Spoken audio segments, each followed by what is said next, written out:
Boston, of course, I think not a surprise there. Powerful statements at Turning Point USA the other day. Powerful statements, I think, and more focused statements coming on the stump from Donald Trump. So we're really seeing an alignment now and a clear delineation of where everyone stands.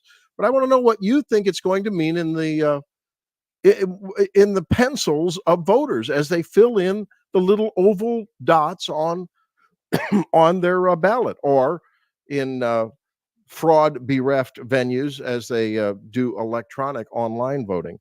There's some news about voter registration, some good news, some bad news. We'll be talking about that as well. As I said, Larry Sharp will join us at 7:05. Tim Jones at 7:25. We'll get Tim's prognostication. Virginia Cruda at 7:45. So the big guest hour at 7 o'clock. But Jerome and I have pretty much, laid it bare for you the rest of the time from here till the top of the 7 hour. 8:05, a friend of mine. And, you talk about publicists in this industry. They publicists, you may not know this, but publicists reach out to us with opportunities to interview various guests. Some of them are, the sort of the second, third tier publicists, and the guests would be like, hey, would you like to have Randy come on your show? No one's interested in that. But we've had some, the Tulsi Gabbard interview when we talked to Peter Navarro and some of the other national figures. AJ Rice, who is the founder of Publius PR in DC, has written a book, a sequel to his first book, which was quite a smash hit. And that this is called the White Privilege Album, Bringing Racial Harmony to Very Fine People. While he is a hoot, he is just one of these Northeastern, strong, tough-edged, sharp elbows guys. And not only is he a great publicist, but he's a great author. And so he's going to help unpack, in a humorous way, some of the nonsense going on in the public discussion. Tomorrow, is it tomorrow, Jerome? That's the 27th, right? This is the 26th. Tomorrow, Donald Trump in Madison Square Garden. And I don't know. I mean, Hillary Clinton, we've got a clip there. Hillary Clinton says that this smells like a Nazi rally. Should we all get out our swastikas and practice our Heil Hitler? And, maybe we should work on that, because after all, if anyone of any fame, any, VIP status shows up in Madison Square Garden with a big crowd, I guess they're now a Nazi. Is that how you define that, Jerome, going forth?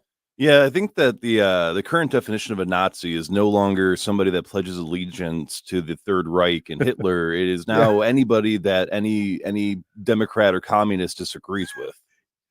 Yeah, you're right. I mean, and you know what? You go back and you look, Barry Goldwater, Ronald Reagan, George Bush, George W. Bush. I don't know if George H. Walker Bush was called a Nazi, but certainly Donald Trump. I mean, almost every Republican going back for over 50 years, 60 years has been called a Nazi, but it's been at a fevered pitch this time. And in this cycle, I think it's more, it's just more profound. And I think they need to be more pensive about throwing those terms around.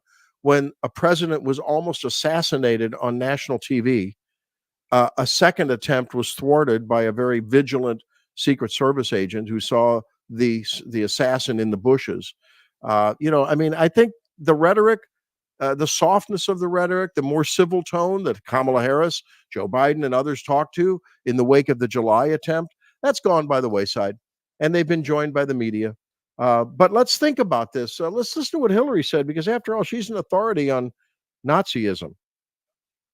And one other thing that you'll see next week, Caitlin, is Trump actually reenacting the Madison Square Garden rally in 1939. I write about this in my book.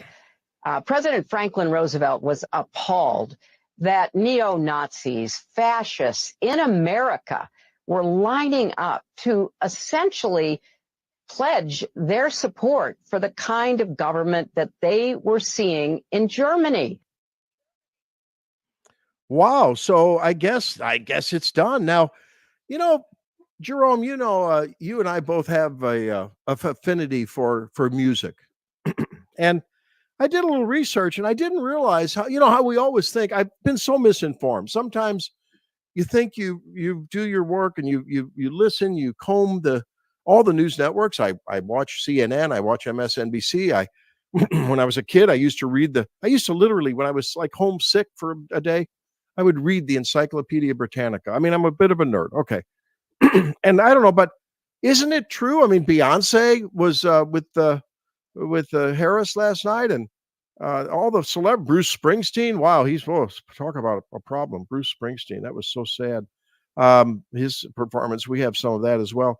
But as I recall, a lot of the performers, aren't they generally lefties? Aren't they progressives? Aren't they on the Dem side, Jerome? Or am I mistaken?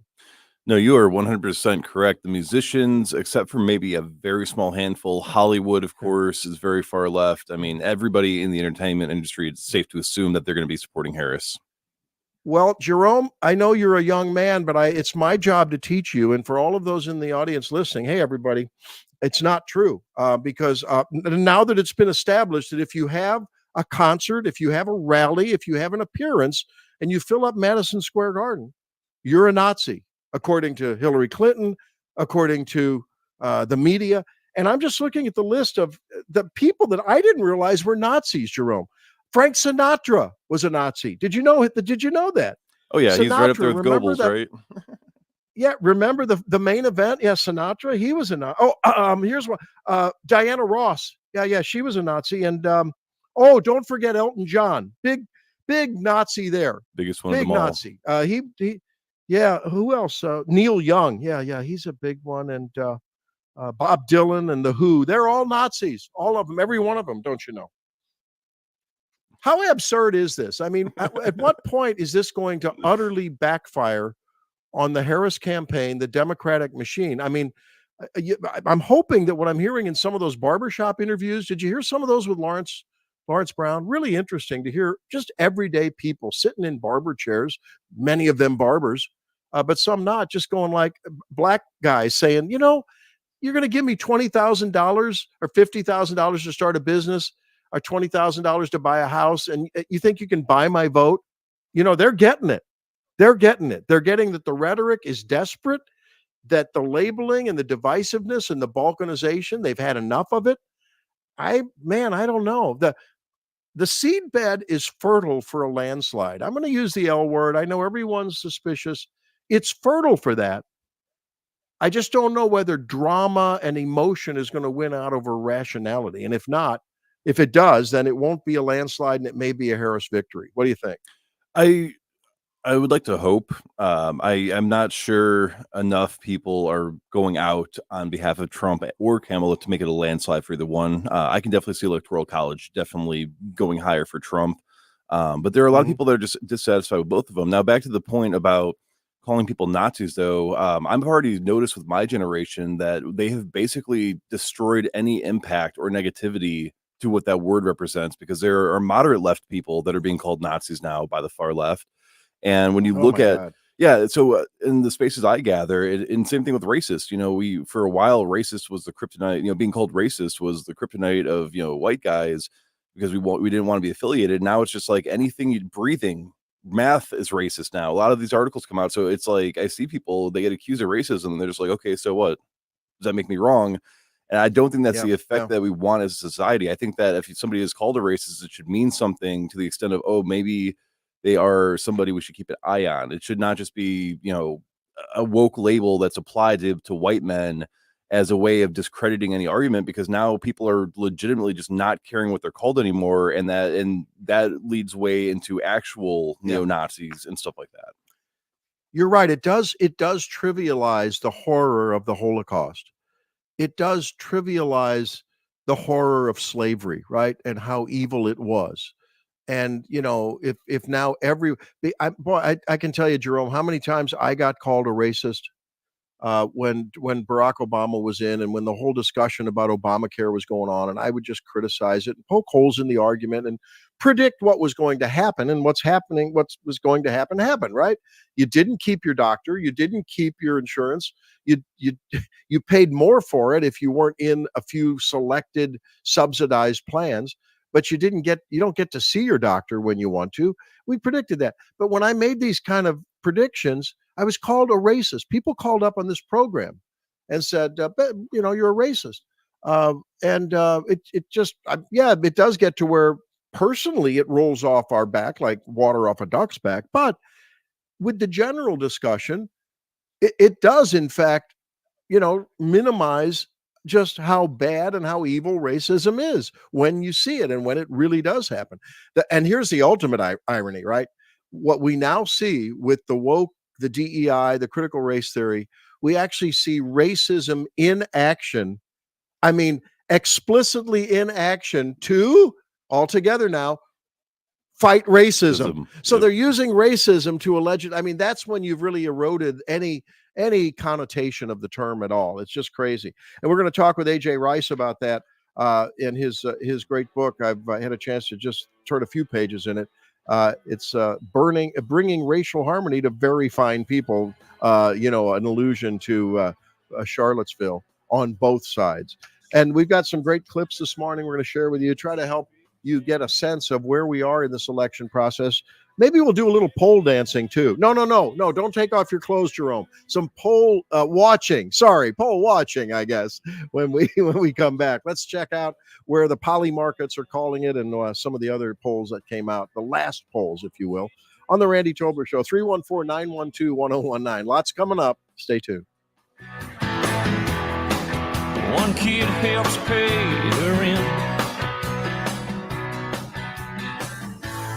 One could end up. What happens next? You just have to look at where we are and where we stand on the issues. It happens right here. Everything that she believed 3 years ago and 4 years ago is out the window. In fact, I was going to send her a MAGA hat. The government and Donald Trump certainly should not be telling a woman what to do with her body. America Decides 2024. That he would weaponize the Department of Justice. If she won the election, they'll go back to destroying our country. 101.9 and 94.1 News Talk STL.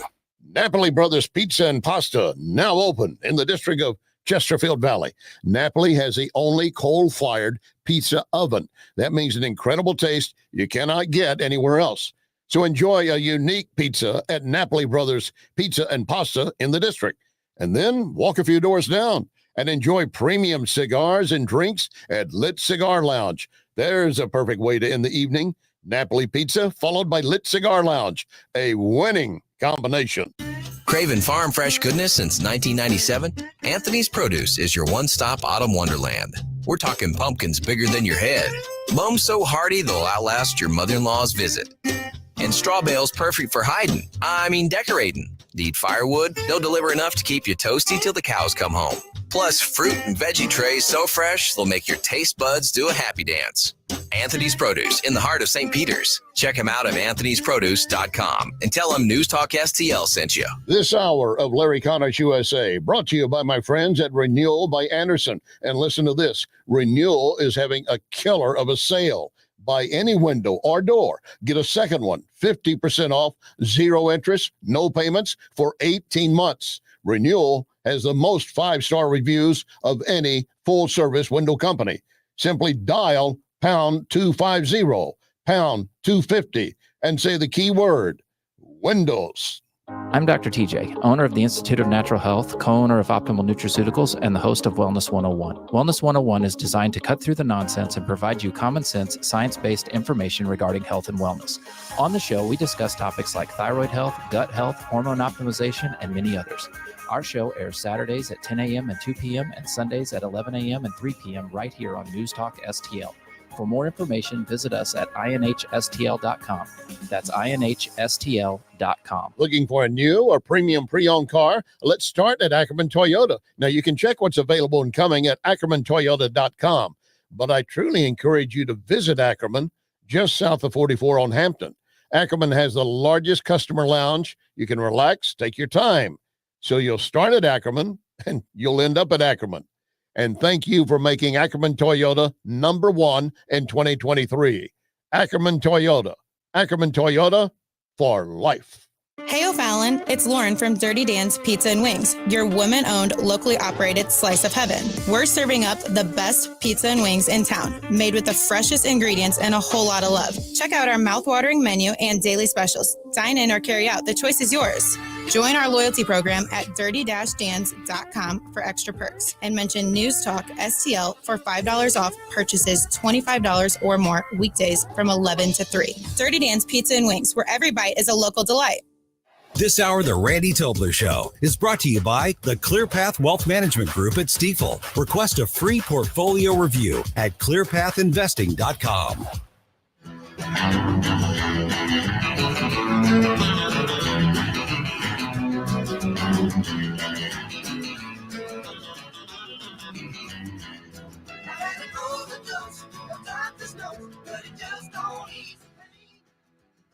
Truth Warrior, Woke Destroyer on News Talk STL. Watch us on our live stream using Rumble, Facebook, and Twitter. This is News Talk STL. Welcome back into the Tobler Show with Jerome, producer Jerome. I'm Randy Tobler. Thanks for being here. 314-912-1019 if you'd like to weigh in with your prognostication as to how this election is trending for you. I, for one, am optimistic. I am certainly cautious because I think this abortion play is going to really motivate a lot of people at the last minute that maybe aren't too excited about either candidate. You know, Jerome, you were talking about that. There's some flaws on either side. Certainly, I believe a quantum basket full of flaws more on Harris's than on Trump's side. I've been a little concerned about Trump's over populism, promising things like no taxes on tips, and the other day even pondered, eradicating the income tax, which is fine with me.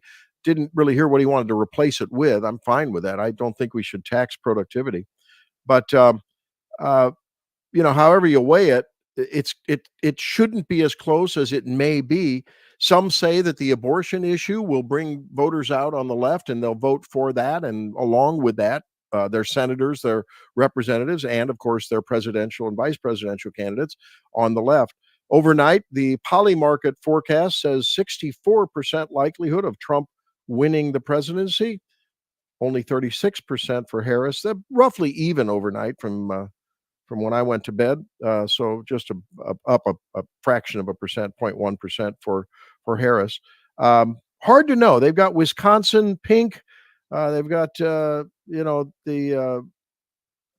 pretty much neutral, leaning red for Pennsylvania, Georgia, Arizona, Nevada, Michigan. Uncertain there where that's going to end up. But there's we're going to have to talk about the voter registration as well. That's very interesting. There's a couple of things trending there. But you look at some of these latest polls, and the latest Newsweek reporting says that there's a triple swing state polling blow for Harris against Trump. Only 10 days left. Harris sees some troubling signs, on the other hand, in the latest New York Times Siena poll. It's all over the map. And the pollsters, I think, must be just drinking a lot of Maalox and Mylanta, because the heartburn has to be pretty tremendous. I mean, a lot of their business model depends obviously on accuracy, and they've gotten it wrong in the last couple of cycles. But historically, Trump's doing much better, even when he's down relative to Harris. If you look at the worst of the worst polls from the Trump perspective, than he ever was against Hillary or Biden. And he almost beat Biden, Hillary actually fairly handily. So I think that factor, that unknown abortion factor, might play. Here's where I think, though, the tell comes in. The other day, of course, we heard about Harris's, and you may have seen some of Harris's CNN town hall. Here's one commentator out of many on the panels right after and in the day or two afterwards talking about Harris. You got CNN commentators hammering her. Listen. Kamala Harris participated in a one-person debate last night, and she lost. Okay, she was asked direct questions, and she provided very circular answers. When you hear the media beginning to back off, how about the Los Angeles Times refusing to endorse either candidate? As far left of a newspaper as you could want. The New York Slime, as far left as the Washington Post, as far left as you'd want, always endorsing lefty candidates, they have declined to endorse any candidate this cycle. While it's not a smashing victory for Trump, I think it's a de facto victory when they won't endorse Kamala Harris because their brand is already suffering. They're already taking a hit from the independent media. And I don't know about you, Jerome, but I don't really care what they say, what news they report anymore. I don't believe it. Yeah, it's getting more and more difficult to trust any sort of left-leaning news thing, especially after what we saw with Biden near the end of his run. And I think that is the biggest endorsement Trump could be getting from these leftist publications, because look at how hard they tried to really keep Biden's image protected, while it was clear to everybody else after the debate that it was his mental state was declining. He just didn't have the energy or the oomph to take on Trump. And they won't even do that for Harris. And I think that is more damning than almost any other thing that they could do besides blatantly come out and say, we think Trump is a better candidate. Yeah. So in other words, when they have been, I think what I'm hearing you say is what I'm thinking too. And that's in light of the context of these legacy media outlets just being in the tank, no matter what the facts say for whoever's in office, right? Lefty wise. For them to just go neutral now, essentially in their endorsement, that's essentially saying we're distancing ourselves from the left. I mean, in the context of their history. Yeah, I mean, if you let's apply the flip test to it. You know, if a right-wing publication is going to make potentially quite a bit of money selling headlines, making Trump look good, and yet they can't even do that for the sake of profit and say we're going to come out and do that. I think that would really damage Trump's image. And I think the same is with Harris. They could make a lot of money just saying, oh, the Trump train is overhyped, it's going to be a blue wave, you know, Brat Summer, all that stuff. And if they're not willing to do that, and they've actually had people quit because they were, you know, they put it up to the board and said, look, let's make an argument for this, and nobody came up with an argument. So if you're people that are making money, making you look good, can't even sit there and endorse you, I really think that's a win that we need to look at for Trump. You're right. You're right. I mean, so I think, and here's the other thing that I think. So while abortion is clearly, you know, the one-eyed Jack, the Trump card, if you will, ironically, I hate to use that word, for the Democrats this cycle.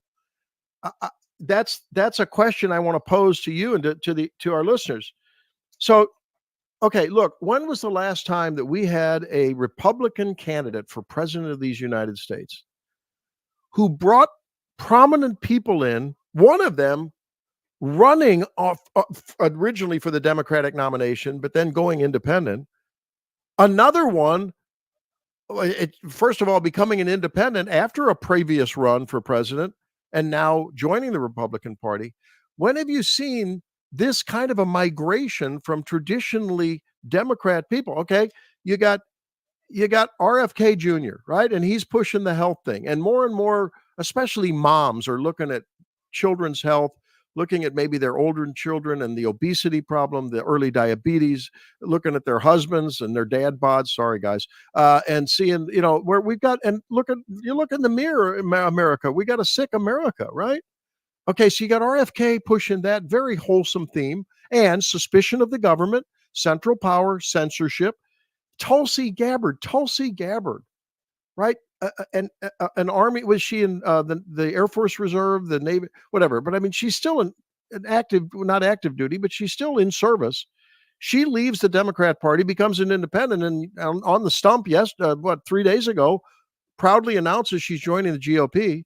You got Elon Musk getting up on stage for the first time with Trump, and with his belly button flapping in the wind, he's jumping up and down like a little kid. He's so excited. I mean, you've got so many people now expanding the tent to demographics that aren't traditionally Republican. Am I overplaying that? What I think is the Trump card for the Trump train. What say you? Yeah, I think that is something historically.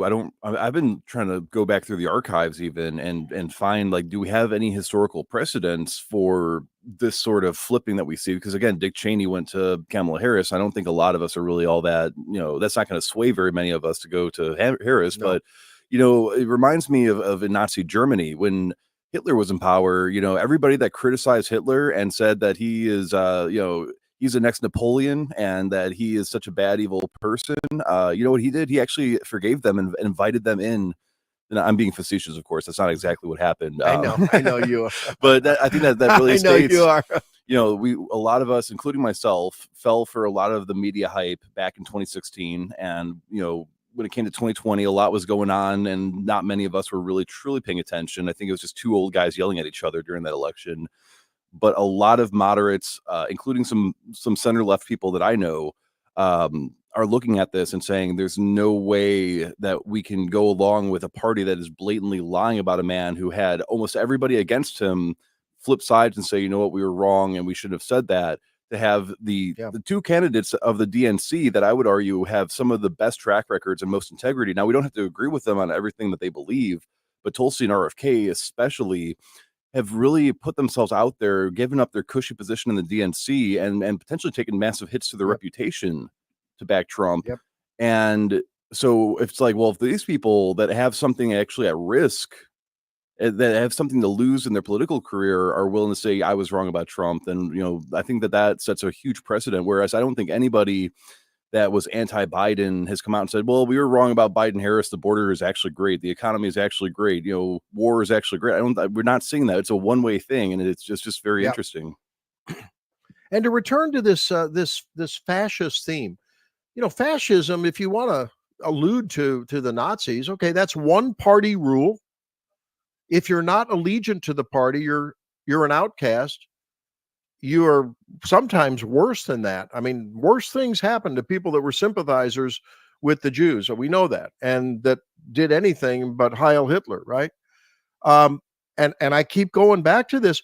Whose DOJ, whose FBI was basically trying to muzzle right-wing or anything other than left-wing talking points in the town square? The new town square is the social media. That wasn't Donald Trump and his Nazi party. That was the left. That was Joe Biden and the left DOJ and the FBI.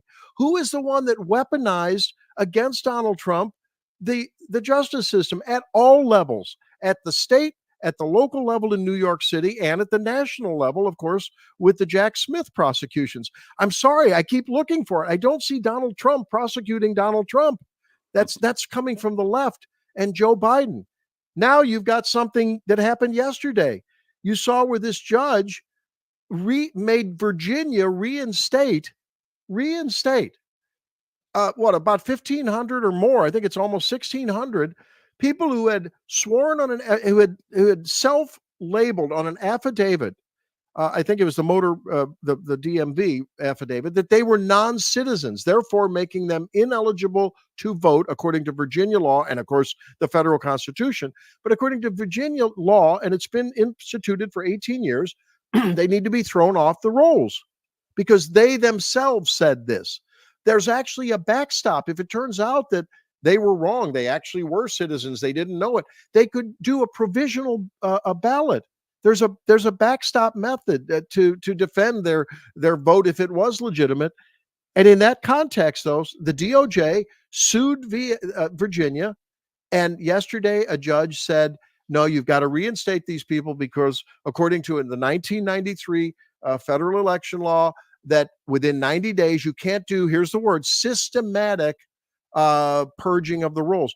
Well, that's a case-by-case thing. They looked at, Jerome claimed on his application for a driver's license he's not a citizen, but somehow he got registered because we register everyone that comes in and applies for a thing. So, okay, bad on us, but Jerome said it. So, sorry, Jerome, you can't vote. Oops. Oh, only 10 days, only 2 weeks from that. Well, you know what? That judge has it all wrong. That's not a systematic thing. That's taking every case by case according to law. So if you're going to call law systematic somehow meddling in the voter registration, no, they're just following the law. But that's tragic. The DOJ, Joe Biden's fascist, dare I say Nazi-like approach to governance. You're going to be allegiant to us. We're going to stomp out. We're going to squelch any kind of opposition. That, to me, is closer to fascism than what Donald Trump has done when he was in office or said he will do. Here we go. They now have filed suit, and this involves several thousand. I think it's 4,500 in Texas, where they're trying to clean out the rolls, and they're filing suit. Now, there's been a good ruling that came down in the Fifth Circuit, and that is that they have said that across the country, I forget which state was the actual test here, but across the country, apparently, according to the Fifth Circuit Court of Appeals, mail-in ballots that are received after Election Day will not be eligible, according to that ruling. Big ruling, so we can say that's good. But, why does it have to get to the circuit appeals level? Because these federal judges, many of them chosen by Obama, I don't know who made this ruling against Virginia, many of them chosen by Obama, are a harbinger of what we're going to get under a Harris-Biden administration. You're going to get more lefty judges in at the level, the federal level, the circuit court level, which actually make most of the decisions that affect most of our lives. That's a very unsung, important aspect of this election. The courts affect each of us probably more often and touch us, or potentially can touch us, that along with the regulatory state, the bureaucratic state, more than anything else. So we'll come back and have some fun with a rap tune that I found that I think you'll enjoy. I don't know if it's AI generated or what, but Donald Trump's come out with a new rap tune. I think it may encourage you to vote for him if you're not thinking about it already. More coming up on the Tobler Show. Give me a buzz, 314-912-1019. Talk lines are open now at 314-912-1019. Live and local. Well, here's what's on my mind. I think I got the solution to immigration. News Talk STL. News, analysis, opinion. Republican Adam Schnelting is a husband, father, and soldier. As an Army combat engineer, Schnelting trained to fight for us, trained to solve problems, and that's just what he's been doing. As state representative, Adam fought to keep men out of our daughters' sports and bathrooms. He voted to cut our taxes and fully fund our schools. And his tough on crime stance has earned him the endorsement of the Fraternal Order of Police. November 5th, vote Adam Schnelting for state senate, and he'll get the job done for St. Charles County. Paid for by Schnelting from Missouri, Mike Summer, Treasurer. You can't get food like this in Paris. Bring the family for breakfast and brunch to Nadine's Hash House, offering home-style cooked meals the way your mother made them. Try the savory Southside Slinger, the cinnamon streusel pancakes, or Nadine's famous hash. Make sure to follow Nadine's Hash House on Facebook for weekly specials. Open today from 7 to 1:30 in Soulard on Broadway. Nadine's Hash House. You can't get food like this in Paris. Nadine'sHashHouse.com.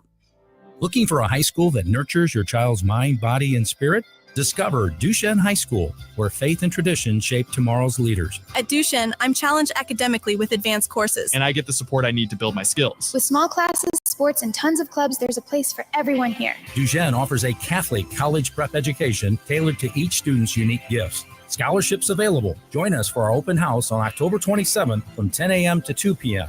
Learn more at duchesne-hs.org. Hi, it's Dr. Randy Tobler, along with daughter Sammy Tobler Gregory, a team member here at our family-owned Body of Health Direct Primary Care Practice. Sammy, what are patients telling you about their experience at Body of Health? I can't tell you how many patients I've had come to me and tell me they just so appreciate getting to sit across the table with their doctor and chat about whatever's going on with their healthcare needs for however long they need. Want to learn more about healthcare the way it ought to be? Schedule a discovery call at bodyofhealth.com. That's bodyofhealth.com. Hey there, Chris Cooper here. Join me every Sunday morning at 9 a.m. on News Talk STL for a little fun with finance. We'll talk about taxes, the economy, finance, and most importantly, how to enjoy the lifestyle you deserve. Serenity Wealth Now with Chris Cooper. Sunday mornings at 9 on News Talk STL. Tune in on Sunday and visit serenitynowtax.com for your free copy of my book, The New Holistic Retirement. That's serenitynowtax.com. Serenity Now! Tim Jones here for AMF Electric. AMF Electric's industrial team, noted for its go anywhere, meet any need, and delivered on-time service. In fact, over the last almost 60 years, AMF Electric has never failed to meet a customer's needed completion deadlines. At AMF Electric, they're unabashedly pro-American. They love to work with like-minded individuals and business owners who believe in freedom of economic choice. Call them, 314-647-4066. Online, amfelectric.com. That's amfelectric.com. This hour, The Randy Tobler Show is brought to you by the ClearPath Wealth Management Group at Stifel. Request a free portfolio review at clearpathinvesting.com.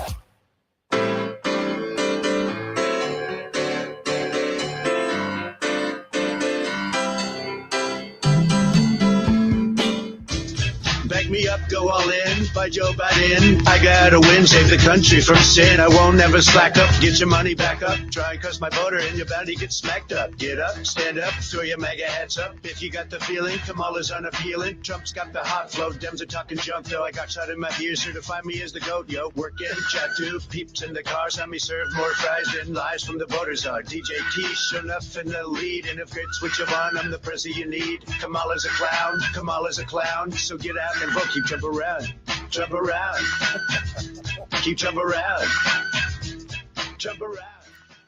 Well, we're having some fun. You know, if nothing else, you got to have fun as a spectator at this beautiful spectator sport we call Election Watch 2024, right, Jerome? Now, you informed me that that's a takeoff on a popular rap tune. I didn't know that. Yeah, so the original one, I think it's House of Pain, but the original one's called Jump Around. So Trump Around is actually really clever. And I remember when I first started, you mentioned you weren't the biggest rap fan, so I'm glad to see you're finally coming around to at least the AI stuff. I'm trying to be woke, you know, trying to get with it, trying to get hip, you know. Well, that's an old term, isn't it? So it is a spectator sport, but it's also a participation sport too. And we hope that you will get out, and if not early voting. I know some of our News Talk STL on-air folks and the hosts have said that they've been out voting. I think, who was it, Larry, or one of on our internal thread said yesterday, took 90 minutes to vote. Yeah, that was Larry Connors, I believe. And I like the way he says it. You know, he said that it was nice to be able to see everybody get out there and vote, but you can't help but wonder if the person sitting next to you is going to cancel your vote or if they're going to double it. And I think that's the attitude a lot of people are feeling right now, unfortunately. You're right. And that's another big question. So what role would the abortion push do to bring out otherwise stay-at-home voters? What will the expansion of the tent to the RFK Jr. crowd? We'll be talking with Larry Sharp, who is active in the RFK PAC, which is, of course, I think probably directing some of their resources legally, however they can do that, towards the Trump message. Then we have, the Tulsi Gabbard push. Tucker's been great out there on the stump for him in various ways. You wonder whether that's going to play. And then there's whether is the early Republican voting, and we're seeing it strongly in Nevada, is that just banking votes that would have occurred anyway on Election Day? Is it cannibalizing Election Day votes? Are we actually going to see, a then plus? I don't know. We'll have to see how that all works out. But I think it's instructive when you're looking at a choice and when you're trying to talk with friends of yours who may still be persuadable. Maybe some of those Nikki Haley folks who are like, I would have to hold my nose and pinch it so hard that it may fall off. I may cut off the circulation to vote for Trump, and I'm not willing to do that. Well, why don't you just play them this clip? I mean, imagine, I'm trying to pick out what I think are representative samples of the kind of rhetoric, the kind of speech pattern, pace of speech, content of speech that we see very, very often from Kamala Harris. Listen.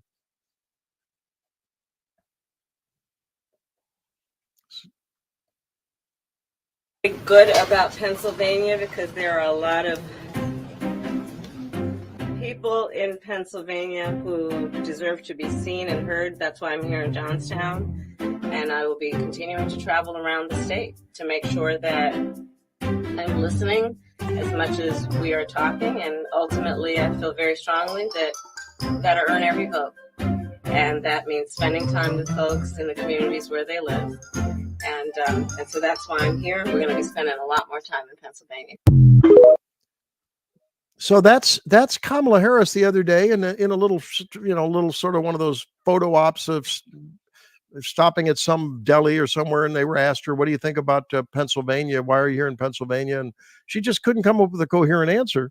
So that's the Democratic, undemocratically nominated nominee for candidate for president of these United States. Well, then the other day, J.D. Vance was on a News Nation spot, and there was a mystery caller that called in. And here's how that unfolded. Take a listen. Mr. President, I know there's a little bit of a delay. Can you hear us? And what is your question for the senator? Well, I can hear you, Chris, and I do have a question, and I think it'll be quite an interesting one. The answer should be easy.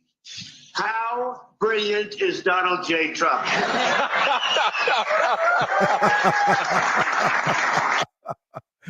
And I mean, that's the kind of thing that guys talk about and with other guys. It's like, man, look at me, dude. I beat you at billiards. Yeah. How good am I? I mean, it's just, we can all relate to that, right? Okay.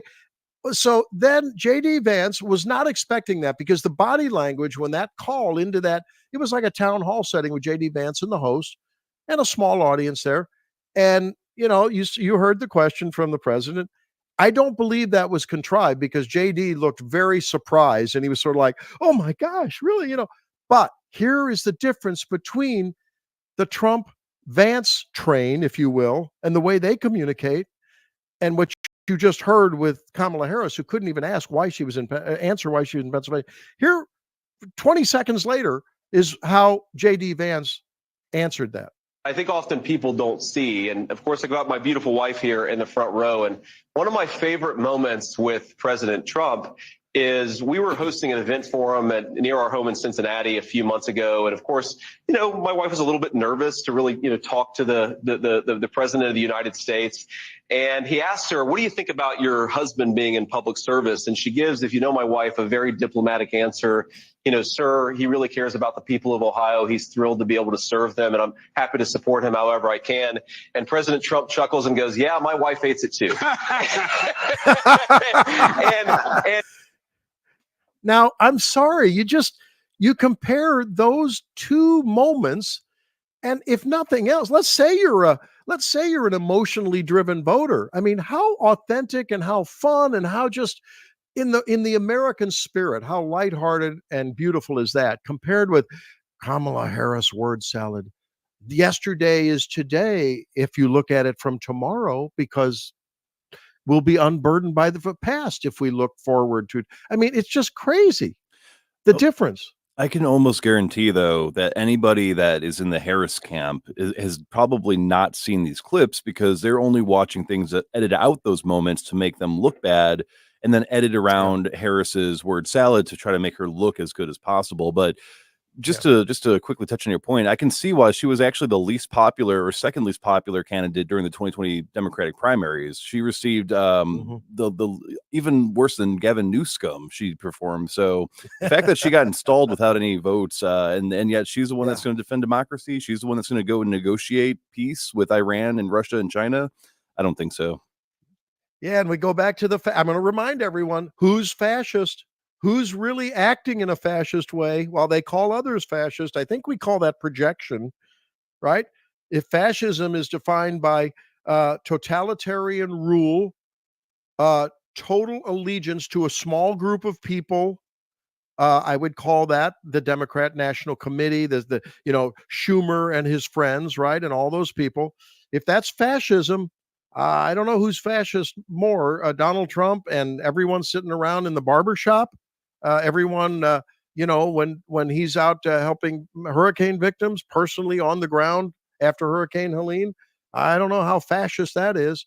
Or is it the small cabal that ruins our lives through controlling our social media, who censored during COVID and beyond, misinformation allegedly during the 2020 election, who misrepresented the Hunter Biden laptop? Who's acting in a more fascist way? I just ask you. So now let's say that, they're only listening to clips. They're only listening to podcasts. Let's just allow that, as Jerome, as you were saying. And so they're listening to the podcast, but they're watching the rallies. They see that on CNN. I now give you compare and contrast again. Who hasn't seen Tim Walz as he waltzes onto the stage, whether it's at the DNC convention, whether it is at the any stump speech, the hands are flailing, he's jumping around. He's like the nutty professor, like Jerry Lewis. Yeah, here I am, guys. Here I am. I'm the nutty professor. I mean, come on. You got Tim Walz. He can't load a shotgun. And then you got JD Vance, perhaps the best communicator in the field. Take a listen to this.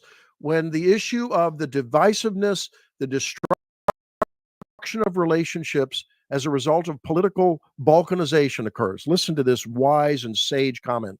If you're discarding a lifelong friendship because somebody votes for the other team, then you've made a terrible, terrible mistake and you should do something different. Like, don't cast aside. Like, most of my family obviously is going to vote for, Donald Trump and JD Vance. And if they're not, actually, I need to talk to them. But I've got friends who like me personally, acquaintances who aren't necessarily going to vote for me. That doesn't make them bad people. And we can't, this is my most important advice, whether you vote for me, whether you vote for Donald Trump, whether you vote for Kamala Harris, don't cast aside family members and lifelong friendships. Politics is not worth it. And I think if we follow that principle, we'll heal the divide in this country. Wow. Now, I'm sorry. Don't tell me that the right is shallow.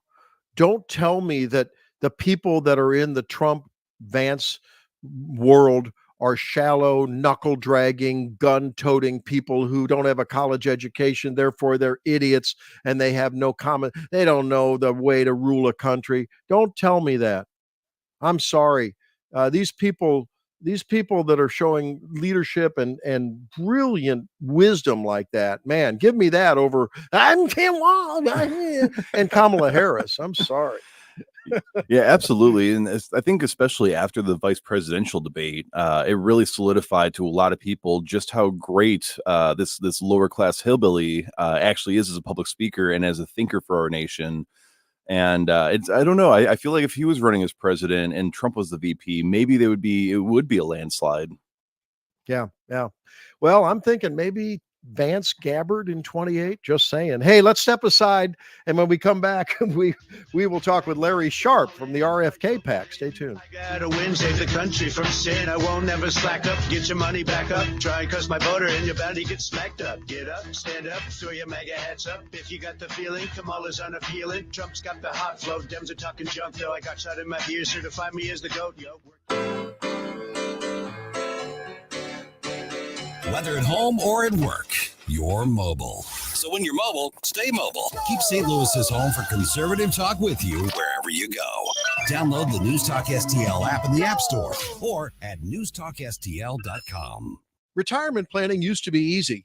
You put in your 40 years with the company, get the gold watch, and life's good, right? Wrong. Randy Tobler here. Planning for retirement today involves balancing critical decisions regarding your investments, pensions, Social Security, and more. That's why I'm urging you to start planning now.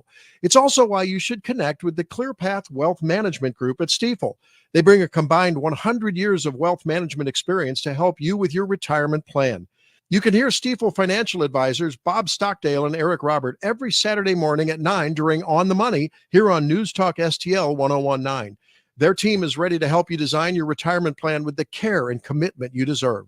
Request your complimentary retirement plan consultation today at clearpathinvesting.com or call 636-695-2650. That's clearpathinvesting.com or 636-695-2650. Stifel Nicholas and Company, Incorporated, member SIPC and NYSE. One of the greatest pleasures in life is giving something special to someone just because. Vincent's Jewelers can help you. And you should know that Vincent's has raised almost $2 million for local charities. Vincent's Jewelers, St. Louis's premier full-service, locally owned jewelry store. Check Vincent's Facebook every day. You'll find new items. Vincent's.com. Vincent's.com. Vincent's, my only jeweler. Ready to soar beyond your limits? The U.S. Air Force and Space Force offer more than just a job. It's a launch pad for your future. With over 200 career paths, competitive pay, benefits, free education, 30 days paid vacation, and a chance to travel the globe, all while serving your country with pride. Your journey starts here. Call Jeremy Jefferson in St. Louis at 314-295-6834 or visit airforce.com and spaceforce.com today. Hey, get ready to copy a number that could change the future of your company, connecting you to PRI Global and the world of artificial intelligence. Take a free survey, 636-689-0545, 689-0545. PRI Global has its own AI lab and can create the best way to help your business. 636-689-0545, 689-0545. KLGY HD3 Clayton, K270BW Bellefonte, KNBS Bowling Green. This is News Talk STL at 1019, 94.1, and always streaming at newstalkstl.com. Breaking news this hour at townhall.com.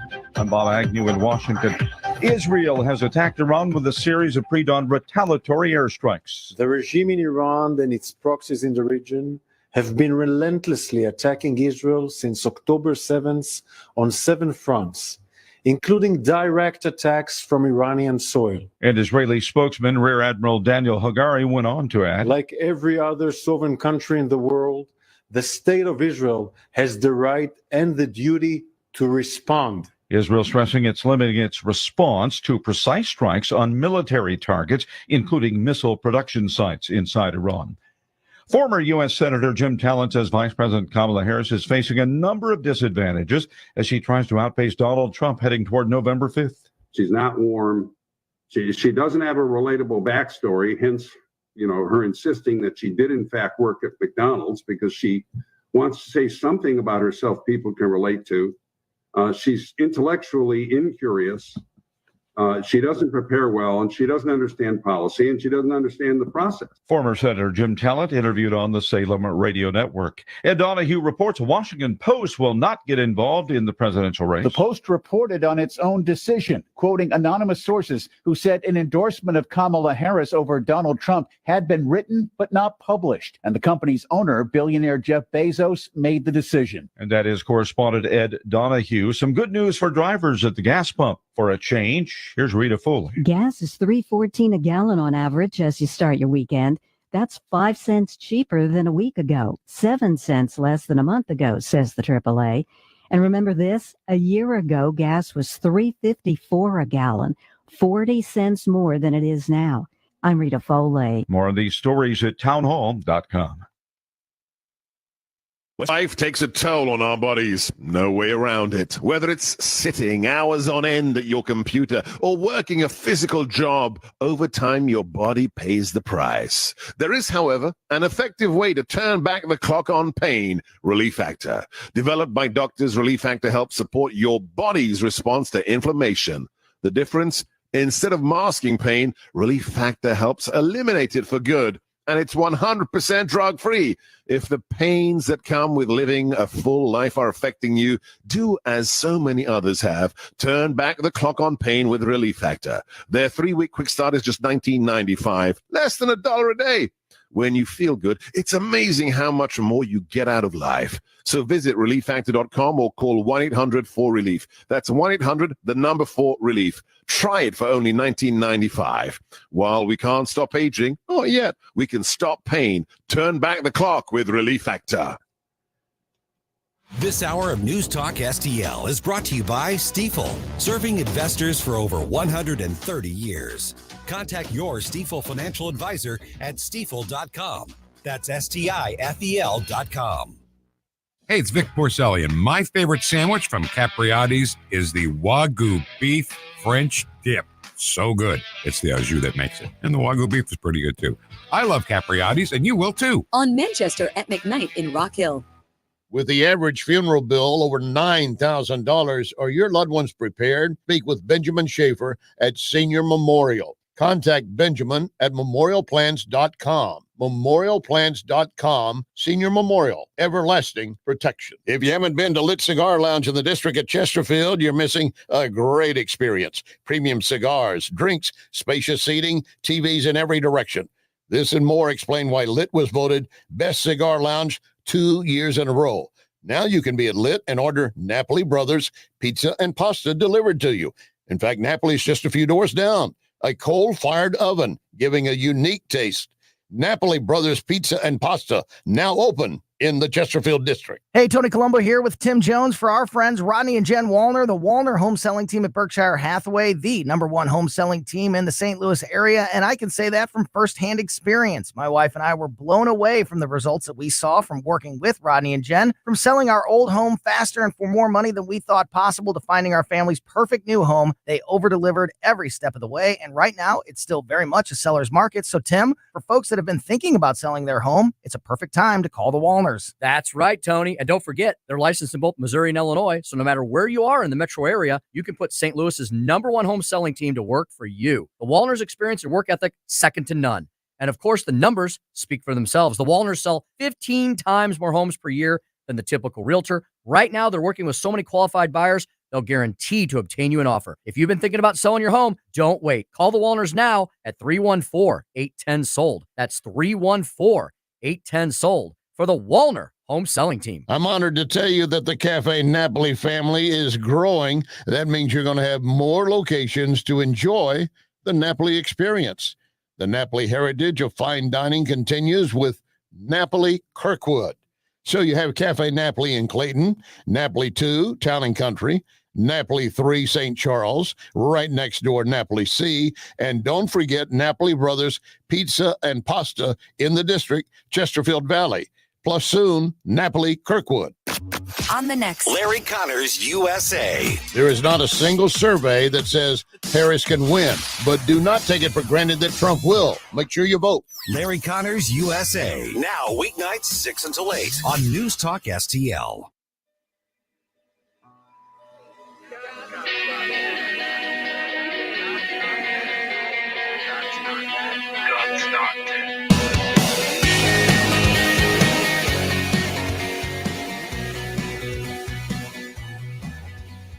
And, one other thing that you'll see next week, Caitlin, is Trump actually reenacting the Madison Square Garden rally in 1939. I write about this in my book. President Franklin Roosevelt was appalled that neo-Nazis, fascists in America were lining up to essentially pledge their support for the kind of government that they were seeing in Germany. Well, yes, there it is. In the light of a presidential assassination witnessed by the country, the world, almost unfolding just a few months ago, you have a former presidential candidate, a Secretary of State, and a First Lady calling Donald Trump a fascist. Well, I'm having a hard time pinching myself, believing it's real, but maybe Larry Sharp can help us do that. I don't know. Larry, of course, is the host of a great podcast, The Sharp Way, and a former New York gubernatorial candidate. Larry joins us now. Larry, you got to wonder, man, are we living in the Twilight Zone or what?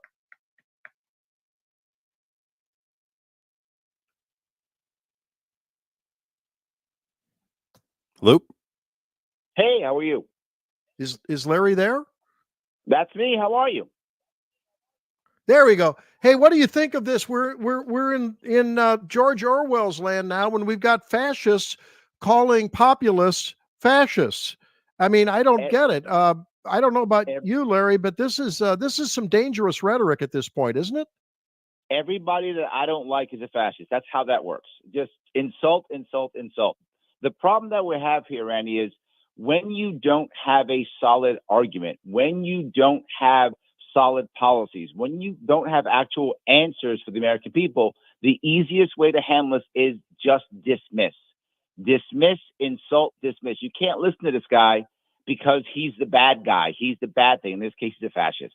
The problem is right now, the DNC has only one tool. It's a hammer. So I'm hammering everything. But the sad part for them is it's not working anymore, right? If you go back several years, this was kind of shocking. Now, when you call everybody a bad name, when you dismiss everybody, it simply doesn't work anymore. And we're seeing it in the polls everywhere.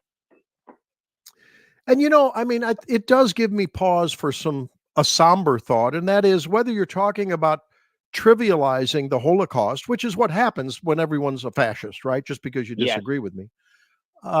It also trivializes the horror of slavery when everyone, and I was called a racist plenty, Larry, when during Obamacare as a physician, I was warning people during those arguments that Barack Obama's policies were a disaster for healthcare. And I was regularly called a fascist on my own program, right? But it trivializes the real horror that people experience in those historical realities, And that's the sad part of that coin. Yeah, look, I I'm a black man, and I ran for governor of New York, and I was called a racist, and I was called a white supremacist. So yeah, I completely get what you're talking about. When they don't have an answer, it is absolutely insult. But here's the worst part. Now, to your point, not only are you trivializing the actual problems, there are actual racists in America. There are actual fascists in America. Those people actually exist. Now, obviously, a tiny part of our population. But now they're okay because no one will believe they are. So you've actually now made a safe haven for the actual bad people because you've called people who aren't bad that bad. It hurts in more than one way, but I'll go one step further. It makes violence okay. And that's the part that we saw this year twice against Donald Trump, that it makes violence okay. Well, look, he's that bad of a guy. Whatever I do is okay. This is not a good place to go. I completely agree with you. And I'm hoping that in the future, we can see that the way is really through conversation. It's not through this dismissiveness. And the good part is, again, I'll say it again, we're seeing it's not working. We're talking with Larry Sharp, who wears many hats, the host of The Sharp Way, owner of the Neo Sage Consulting, former gubernatorial candidate, national organizing director for American Values 24 PAC, United States Marine Corps veteran. Thank you for that, Larry. You can find him at Larry Sharp with an E at the end of Sharp on X, formerly Twitter. And there's something that you have been, I've been looking at your posts on the X, and you're appealing to something that I think naturally appeals to many conservatives / libertarians, and that is rational thinking, critical thinking. Get the drama out of your mind, put the noise out of your mind, look at the reality and make a vote there, not the shrill rhetoric you're hearing. And I really, that appeals to me. And I notice on the American Values 2024 website, you're encouraging would-be RFK Jr. voters to vote for Trump because like his, braggadocious, bellicose style or not, history doesn't lie. And the history is that all of us, including those in the lower and middle economic classes, socioeconomic classes, did much better proportionally than did those in the upper under him. Do you think that emotionality regarding abortion is going to propel enough votes to push Harris over the finish line, as opposed to the expansion of the Republican tent with RFK Jr., Tulsi Gabbard, on and on? Yep. Yeah, well, here's the issue. The Republican Party this year had a tougher job to do, to be very forward. They had a tougher job. They had this all of a sudden change from Biden and then to Harris. Okay, tough, but we could deal with that. Oh, now we're going to add in something else. Now add in Tulsi Gabbard. Now add in Elon Musk. Now add in RFK Jr. And I think you saw after the initial debate, Harris did get a bit of a bump, and the Trump campaign was trying to move this massive ship and turn it in the right direction with all these added pieces. But I feel like it is working. I think the idea of the MAHA movement, you see that with the Make America Healthy Again with RFK Jr. coming in. They'd have Tulsi Gabbard now becoming a Republican. They'd have Elon Musk now working in Pennsylvania. I think it is coming together. It was challenging, don't get me wrong, of course it was. But I think it is now coming together because the issue is, you look now at the Democratic Party.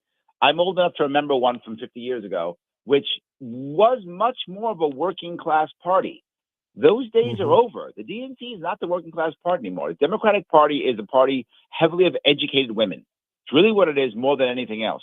The Republican Party is trying to figure out, how can I take all these people in? And to be forward, it's an old party. It hasn't done it very well. What has worked well is a centerpiece. A centerpiece has been Donald Trump. People are rallying around him, and the party has to react to that. And I think it's doing it, and that's my point. Will abortion be an issue? 100%. If it wasn't for that, it might be a blowout. If it wasn't for that, but it does look like Trump is going to pull this thing out. You see it in the polls. You see it in other things. You see it in people saying, "Okay, I'm black or Hispanic, and I used to think that I had to vote for Democrats because Republicans were bad or racist." Well, I still hear that. I no longer believe it. I'm now worried about what you just said. Things were better when he was the guy. So you know what? I don't care what they say.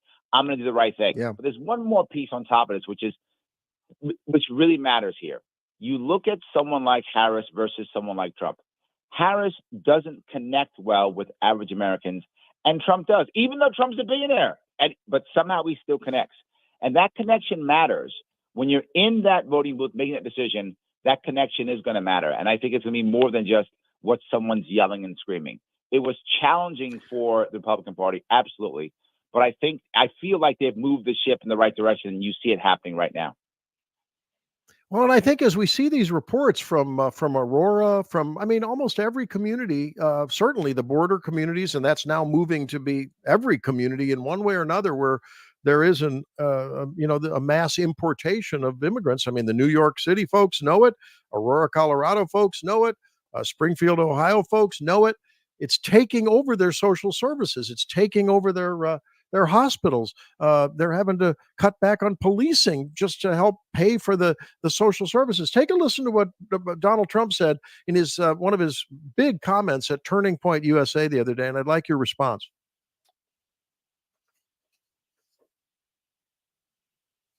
American history. I will rescue every town across America that has been invaded and conquered. So he said mass deportation, Larry. That the top of it got cut off, but he said he's going to initiate day number 1, mass deportation. Now that's going to be hard to implement, but is that resonating with people in the middle, or is that still going to create some, oh, wait a minute, I'm hearing that racist xenophobia thing again? How does that play in the swing states, Larry Sharp? Here's the reality. I think most people don't think he can do it. I think it's a massive undertaking, but the point is he's actually talking about it. And there's the more important issue. I think mass deportation for some people is, oh my God, scary. And for some people, oh my God, good. But I think it doesn't matter. The point is he's actually talking about it. These conversations that he's actually having, to your earlier point, if you go to most of these, if you look at the interviews that Harris has, it's, okay, Harris, what are you going to do? Well, it doesn't matter because Trump's evil. What? Well, how are you going to help me out? Well, it doesn't matter because Trump is bad. Trump is having the conversation that no one else is having. I mean, he just had a 3-hour conversation with Joe Rogan. Trump is also doing something else. He's allowing Tulsi Gabbard to have the conversations about foreign policy that she cares about, that people care about. He's allowing RFK Jr. and giving him, obviously, a nice platform to talk about family health and food and, the things that we care about with our families. He's allowing Elon Musk to talk about privacy. He's having people talk about these things. So whether you think, oh, we should get rid of them all or not, you know as well as I do, and everyone listening knows, migrants are a problem. I live in New York City. Yes, they're a problem. And the worst part is when you have a huge migrant crisis with no answer at all and no one talking about it, things just progressively get worse. And people feel it and say, someone's got to do something. And here's the number one issue. If you were against deportation, now you're like, well, whatever, he'll do something. And you'll take it. And that's the biggest issue. Do you think, Larry, that there are a lot of voters who just because of the cancel culture that has been so, you have to give them credit. The left has nurtured it well, starting back in when Trump rode down the elevator in 2015. They've done a good job of that. Let's give them credit. They speak in unison. They have harmony of message. They all read the same talking points every morning. And then the politicians and the media go out hand in hand and do that. Given that, do you think that there is a bigger silent majority that may at the dinner table or at the water cooler say, yeah, that Trump, he's a devil, all right. But they're going to go in and pull the lever for Donald Trump? What do you think? There's no doubt. I live in New York City. Most of my neighbors are Democrats. Most of my neighbors hate Trump. They can't stand him. But if you go to any of the stores and the store owners who would never say they love Trump because all the people going to the stores and buying stuff, everyone at the store owners is a Trump supporter. I see it all the time because they'll talk to me because they know who I am. They'll talk to me. They'll tell me the truth, but they won't tell people around them. The problem with the Democratic uniformity, which does have an advantage, it does have an advantage in that you're right. They speak in unison. That's true. The disadvantage is the second you step out of line, you are no longer one of them. Think about this.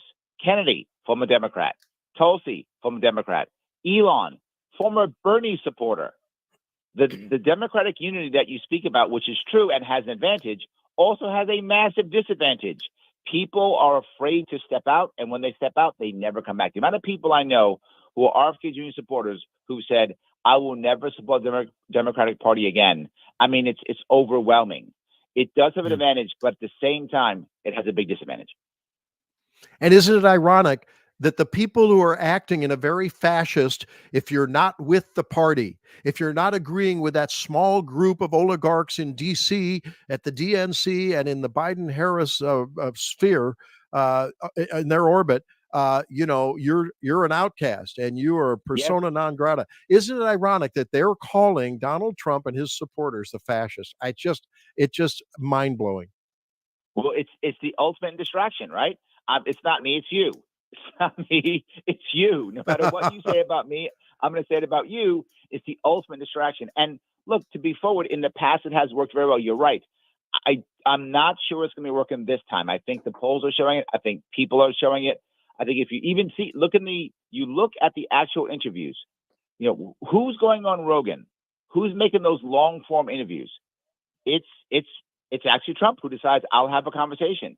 When Harris goes on her own, like she's going on CNN, this is friendly territory. She struggles even then. Somehow the Democrats figured out, in a world where Americans are dying for change, wanting change, they picked one of the most establishment people they possibly could. This is the same as a mistake that others make in the past. When they think that when America is crying for something new, they give them the old. It doesn't work. Well, let's hope that we can move forward unburdened by a Harris past come November 5th. Larry Sharpe, I hope folks stay in touch with you at Larry Sharpe on Twitter. And of course, listen to your podcast as well, The Sharpe Way. Hey, Larry, thanks a lot. Look forward to touching base with you if and when the dust settles after the election. Let's chat then. Absolutely. Thank you, my friend. Okay. Take care. There he is, Larry Sharpe. When we come back on News Talk STL 1019 94.1, Tim Jones will get his prognostication and see what he has to think about the goings on overnight.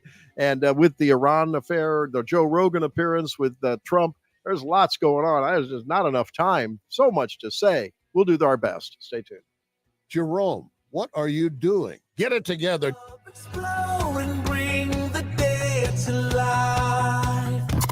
I am an atheist. I really am a liberal, but I'm also a conservative. No matter your side. I'm a Democrat. I'm just a bit angry, frustrated conservative. No matter your inclination. I'm probably a liberal, maybe more in the middle. We are here for your place to talk about it. I'm the progressive liberal Democrat that you said is afraid to call you. St. Louis is #1 for conservative talk. And I'm sure we'll have a robust conversation. News Talk STL. Discover where nature takes flight. The World Bird Sanctuary. Nestled on 305 acres of pristine Missouri forest, we're home to over 200 magnificent birds and wildlife. Experience the magic of our owl prowl. Select evenings November through March. Plus summer camps and educational programs reaching 125,000 children annually. Become a bird parent through our Adopt a Bird program or join our Rescuers Giving Club. The World Bird Sanctuary, adjacent to Lone Elk Park. Online at worldbirdsanctuary.org. Kamala Harris and Joe Biden are ignoring kitchen table issues. Liberals are fighting to defund the police, indoctrinate kids, open the border, and put boys in girls' sports. I'm Ann Wagner. The people I talk to know better. Let's work for what matters most. Lower costs, parents' rights, and safer streets. Ann Wagner is working for common sense solutions to the problems you face. She's challenged the big government machine in Washington and delivered a tax cut for middle-class families. Ann has stood with parents to defend their right to make decisions on the upbringing, education, and care of their children, protecting our kids from radical leftist indoctrination. And as crime rises, Ann has worked to protect our safety by fighting efforts to defund our brave police. I'm Ann Wagner, and I approve this message. So pull up a chair, and together we'll turn the tables on Washington. Fighting for your family. Ann Wagner for Congress. Paid for by Ann Wagner for Congress. Barbecue enthusiast, are you tired of getting smoked by the big box stores? Fire up your grilling game at Smoke Ring Barbecue Supply at Juggerman Road. Family owned and operated, Smoke Ring is your one-stop shop for anything and everything barbecue. From Blues Hog, Heath Riles, Meat Church, Rectex, Smokin' Brothers, and Drum Smokers, you name it, they got it. Premium pellets and Missouri Love Charco to mouth-watering sauces and rubs. Stop in today or visit SmokeGreenBBQSupply.com and tell them News Talk STL sent you. Smoke Green Barbecue Supply, where local flavor meets grilling passion.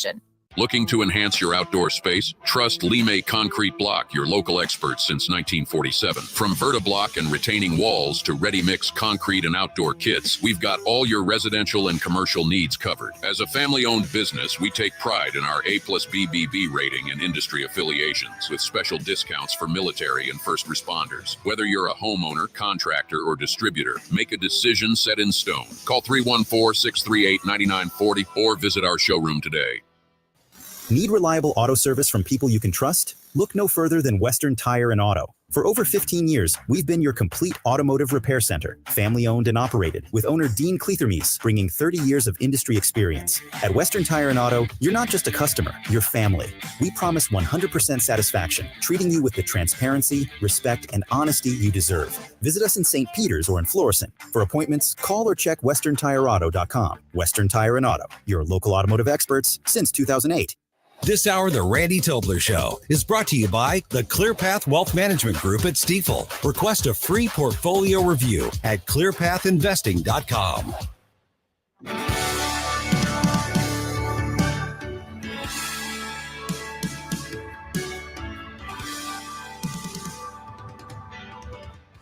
Randy Tobler, Truth Warrior, Woke Destroyer, on News Talk STL. Watch us on our live stream using Rumble, Facebook, and Twitter. This is News Talk STL. Welcome back into the program. If there's anyone that knows inside politics and has his finger on the pulse of what's going on, it's Tim Jones. Of course, he, along with Chris Arps, hold forth every afternoon here on News Talk STL. And Tim joins us now. Tim, you're on the road, I understand.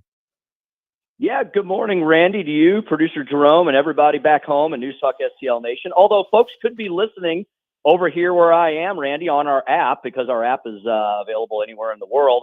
I'm in Louisville, Kentucky this morning, Randy. I'm in the great Commonwealth. I'm in the Bluegrass State. We've got Senator Nick Schroer over here with me. We have a PAC fundraiser for him because you can never stop raising money, especially when you're a Republican, because you don't get free messaging in the post-disgrace of the Kansas City Red Star. So we're over here, Randy, with 20 small business owners and who support Nick Schroer and our efforts. And those efforts are nothing more, Randy, than the return to peace, prosperity, and making everything great again. Yeah, that's right. And tell Nick that I'm really heartened that rather than sitting in a deer stand with a bow right now, because I know he's a big hunter, that he's out getting ready and helping support serving the people, because that's what Senator Nick Schroer does. So give him a tip of our cap. Pressing the flesh and kissing babies. Yes. All right. Okay. So look, we see, and I haven't been able to unpack it. I've heard just a little bit of it. Trump on Rogan for almost 3 hours. Kamala Harris, when asked why she's in Pennsylvania the other day, couldn't even begin to get word salad out of her mouth. The contrast between Tim Walz looking like a crazy Jerry Lewis knockoff as he comes onto the stage versus J.D. Vance up on the stage. I don't think our choice could be clearer, Tim. Why are the polls so close? Well, Randy, we have a polarized nation. However, I have actually been shocked by the switch in some of the polling metrics that we've seen over the last few cycles. I think it's amazing. And I almost don't want to believe it. I don't want to believe their lying eyes, Randy, because when I wake up this morning and, of course, turn on the Randy Tobler Show, been listening to you guys, your earlier segments, great show as always. I'm also looking at the polling numbers. And, Randy, I can't believe it that in the New York Times Siena poll this morning, Donald Trump is tied with Kamala Harris on the national vote. Now, the national vote doesn't matter except for this one thing. It gives you a snapshot of where the entirety of the race may be 10 days before the most consequential election of our lifetime. And I know that everyone in your audience, Doc, has either already voted or is going to vote, but they need to take 10 of their closest friends, family members, and colleagues to vote as well, as long as they're people who want to save America. And when I see those national polls, which always favor the Democrats, at least for the last, how many cycles? And then the Republicans hope that lead doesn't get too high, so it translates into a battleground / electoral college win, right? But when you see the national vote tied for Trump, or dare I say Trump is up in a couple of these polling metrics. And I'm not talking, as the left might say, right-wing Nazi polls. I'm talking polls from NBC, CNN, and other such outfits that have Trump either tied or up. Well, if a Republican candidate wins the popular vote, the national vote, that doesn't mean anything except one thing: a possible electoral blowout. I'm not going to use the L word. I'm not going to say that's what's going to happen, because, Randy, when you look at the battleground states, and here's where I'll pour a little cold water on myself, they could go either way. Trump seems to have a slight edge to a statistical tie in most of these states. Usually, you look then. What do you look at then? You look at the big mo, as Dan Bongino says. You look at momentum. You look at moment. Who's got the momentum? Well, Randy, as you just pointed out, it's the Trump-Vance campaign. You and Jerome have been discussing that all morning. You've been using actual evidentiary statistics and factual situations to prove that. Donald Trump is going on and speaking with everyone everywhere in a very relaxed, authentic way. J.D. Vance is just slamming the lunatic left on all their policy failures of the last 3 years. Randy, if there's two things that this election I have been happy to report has been about up to this point, it's been authenticity and public policy. We've seen a return to that, especially in the Trump-Vance side.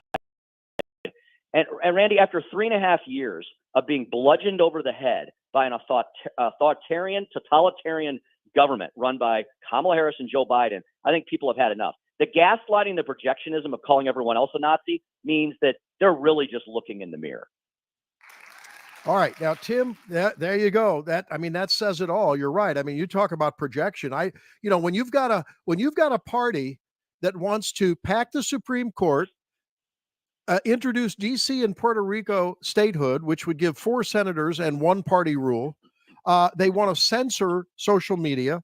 They want to weaponize the DOJ. I'm sorry, doesn't that sort of smell of Nazi type of tactics of, 1 party rule, allegiance to 1 party only? I'm sorry. Here's something, though, I got to ask you about, Tim. I'm sure you saw this. I'm going to play a clip for you. It's about a 30-second clip, but I want you to hear the Lancaster, Pennsylvania DA on fraudulent voter registration. Listen. Thus far, of the investigations that we have completed, we have determined that 60% have been fraudulent. That is of the investigations that we've completed. We do have more to do today, and my understanding is that voter registration is still going through the box of 2,500, but should be completed sometime here today.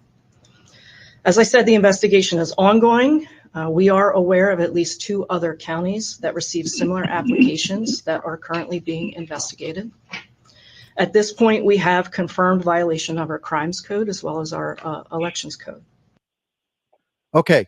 So, in Lancaster, Pennsylvania, 2 adjoining counties, you're talking about thousands of illegal voter registrations. Now, they were discovered there, Tim, but you've got a federal judge telling Glenn Youngkin in Virginia to put over 1,500 self-proclaimed non-citizens on the vote. The DOJ suing Texas, who wants to take several thousand illegal voters off of the rolls.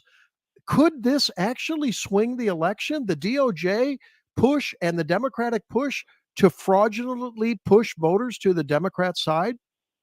Yes, Randy, that's why I'm only cautiously optimistic. When I look at what should happen based on that momentum that we all feel, based on the polling numbers that we all see, based on the actual evidence of ridiculously long lines in Republican strongholds all around the country, we know what should happen, but what will happen? Will this election be too big to rig?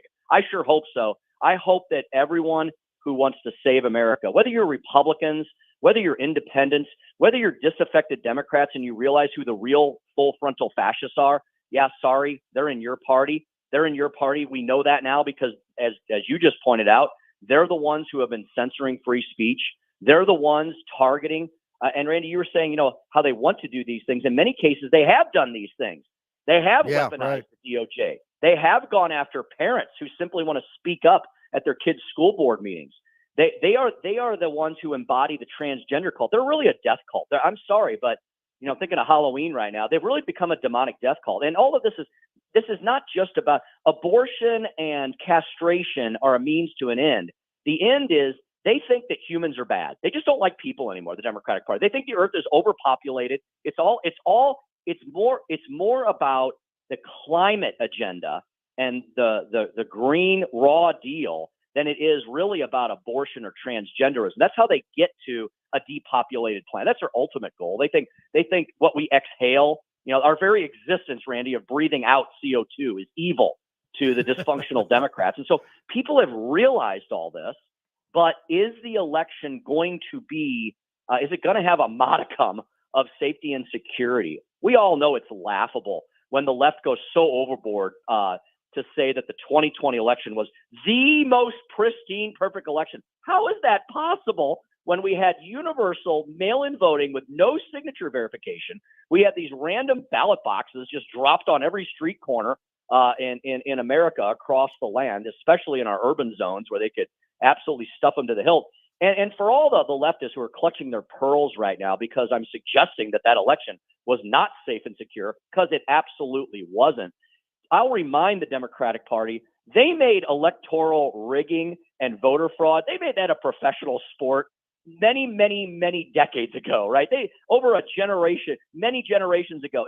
The stories are famous. The Daily Machine in Chicago, the old Pendergast machine in our home state of Kansas City, Missouri. I mean, the Democrats have made cheating and rigging and stealing elections, it's like a national pastime for them. So the fact that they're suddenly so offended that we would suggest that there might be a problem with elections, all you got to do is go to the Heritage Foundation. Yeah, that evil organization. All you got to do is go to heritage.org and look at their massive electoral database of fraudulent election problems, exemplified by the clip you just played there. We're talking with Tim Jones, of course, every evening, 4 to 6. I guess it's late afternoon, 4 to 6, along with Chris Arps. They hold forth with what's happened during the day, what it means for you, and both on the small picture and in the big picture. Great listening here on News Talk STL every weekday from 4 to 6 at Speaker Tim Jones on X.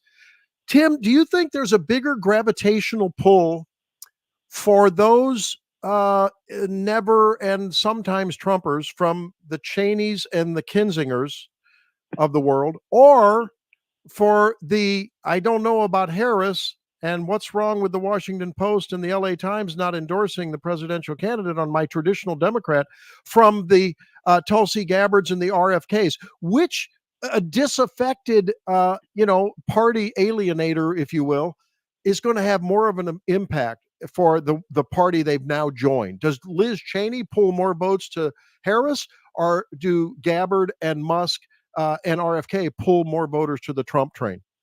Well, Randy, I think it's a simple answer to a very important question. When you put up two washed up, failed, quitter congresspeople who have betrayed not only their party, but I believe themselves, how in the world does Liz Cheney support Kamala Harris? How does Liz Cheney say, well, I'm still a Republican, but I'm going to support this communist Marxist over here who wants to drive us over the fiscal cliff? I think we're already falling down it, to be honest. We're just hoping for a soft landing.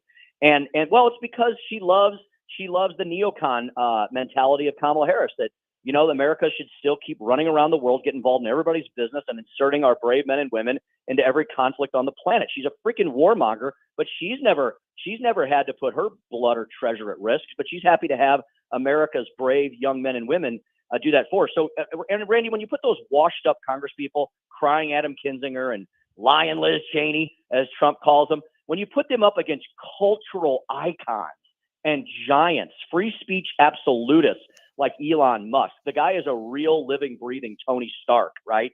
I mean, he's creating rocket ships that can actually land back in giant arms. That looked like something out of Star Trek a couple weeks ago. The future is now with great. Elon Musk. Yeah. He's also a free speech absolutist. He's also an incredible entrepreneur. He also believes in the human spirit. He's kind of repopulating the earth all on his own. Different story. But those are the people he put up against him. Tulsi Gabbard has been waging war against her own party and their failings now for years. I mean, her conversion's believable. I don't know that Kinzinger and Cheney's really is. So I would give the Trump team the high water mark there. And You know, Randy, when Donald Trump and J.D. Vance are so willing to go on every show across the nation, whether it's hostile territory or friendly territory, and Kamala Harris only dared to dip her toe into the water one time, going on one Fox News interview, otherwise retreating to all her safe spaces. I think what you're seeing is you're seeing a shift towards the Republican Party of demographic voting blocks that have never, ever, ever considered voting for a Republican in their life. And Randy, that's why, and you're the doctor here, you can diagnose the patient, is all this flailing and this consternation and this like hyper anxiety of calling Trump Hitler because he dares to go to a rally in New York's Madison Square Garden. Is that the last gasp of a dying Democratic Party, rhetorically speaking? Maybe for this cycle it is. Yeah. I don't know. I think we've all been a little bit sunburned in the last two cycles when momentum seemed to be in the right direction. That's why everyone's cautious. I hope that we're not cannibalizing otherwise election day voters with the early voting. I hope that's an additive factor. Only time will tell. We'll see. Tim, thanks for spending time with me. Say hi to Senator Nick Schroer with you today. And we look forward to your comments next week and, of course, election week. And we'll touch base soon to maybe do a post-mortem on whatever happens. It's going to be a wild ride. Thank you, Tim Jones. Appreciate it, brother. Thank you, Randy. The only way to win this is to have won it. Everybody has to vote and take 10 of their buddies with them. Thanks for having me on today. All right, we'll see you. Safe travels. There he is, Tim Jones. When we come back, Virginia Kruta joins us to talk about the goings-on of the day. We're going to ask her about the Rogan factor. We're going to ask her about whether this Iranian attack, the attack by Israel on Iran, means anything. Stay tuned for more on the Tobler Show here on News Talk STL 1019-94.1. Right back in a minute. They've really become a demonic death cult.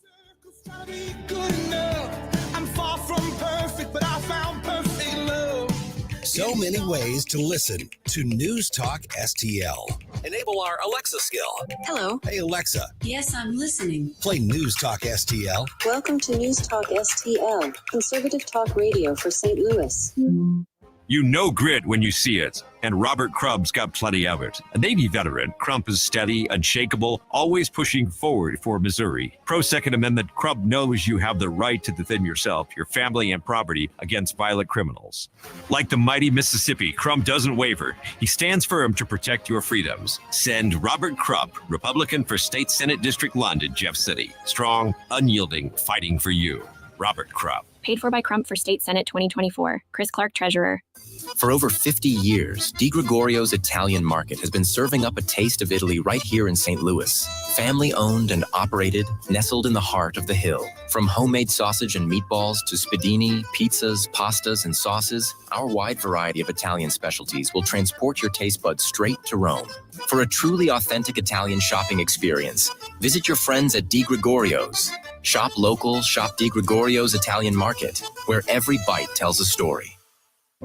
Jewels on Hampton and St. Louis Hills is paying some of the highest prices on gold, silver, diamonds, semi-precious colored stones, coins, flatware, and fine watches on site. Jewels on Hampton is a premier jeweler featuring Alvanza's jewel art designs with an exquisite selection of diamonds, semi-precious stone jewelry, and vintage watches. Their expert design team can restyle your jewelry to today's contemporary style. They also do jewelry and watch repair. Need extra cash? Jewels on Hampton is paying some of the highest prices on gold, silver, diamonds, semi-precious colored stones, coins, flatware, and fine watches. Bring in your collectibles and clocks and sports memorabilia and figurines too. Jewels on Hampton, 4506 Hampton, just 3 blocks south of Chippewa, and jewelsonhampton.com. Call them at 314-752-5000, 314-752-5000, and jewelsonhampton.com. Jewels on Hampton.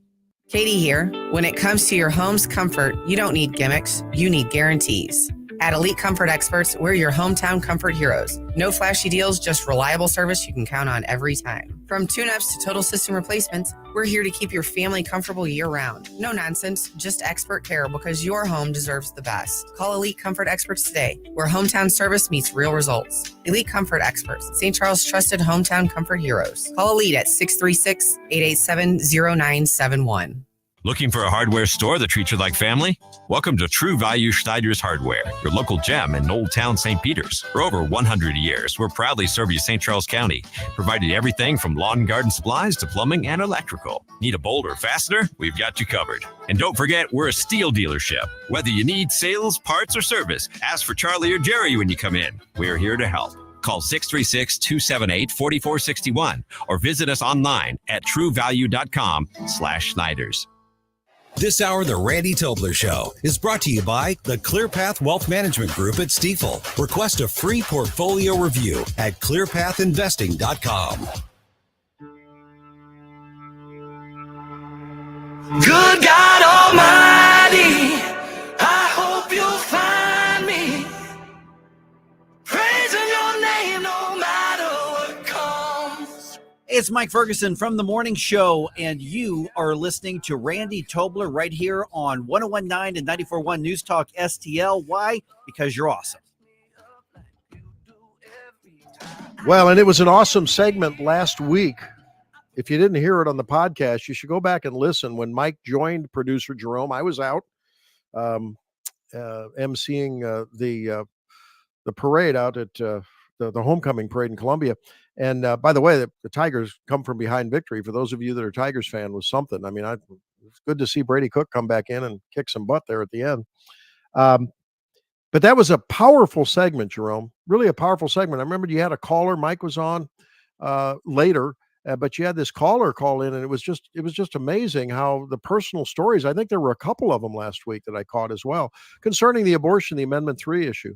Yeah, and then so we had an earlier caller. I believe he was a grandfather, but he talked about his journey with his daughter having miscarriages and stuff like that as well. But Sean's testimony was the one that played at the beginning of the Mike segment, and that one really did take my breath away. I got choked up for a second, and I just had to take a breath. Yeah. And Mike relayed his own personal experience with single parenthood, and raising kids by himself. Anyway, it was a great conversation. Thank you. So, you know what? There's been a lot of course, Trump bashing from all cycles. This week we saw, he's a fascist. General Kelly, his former chief of staff, comes out and all of a sudden, just a couple weeks before the election, says that, he heard him denigrating Mexicans, and no, that was in the Atlantic, and that he enjoyed and wished that he could have generals that were like Hitler's generals, but no one's been able to corroborate that. In fact, I saw a post by Mike Pence's chief of staff that was exactly opposite to that.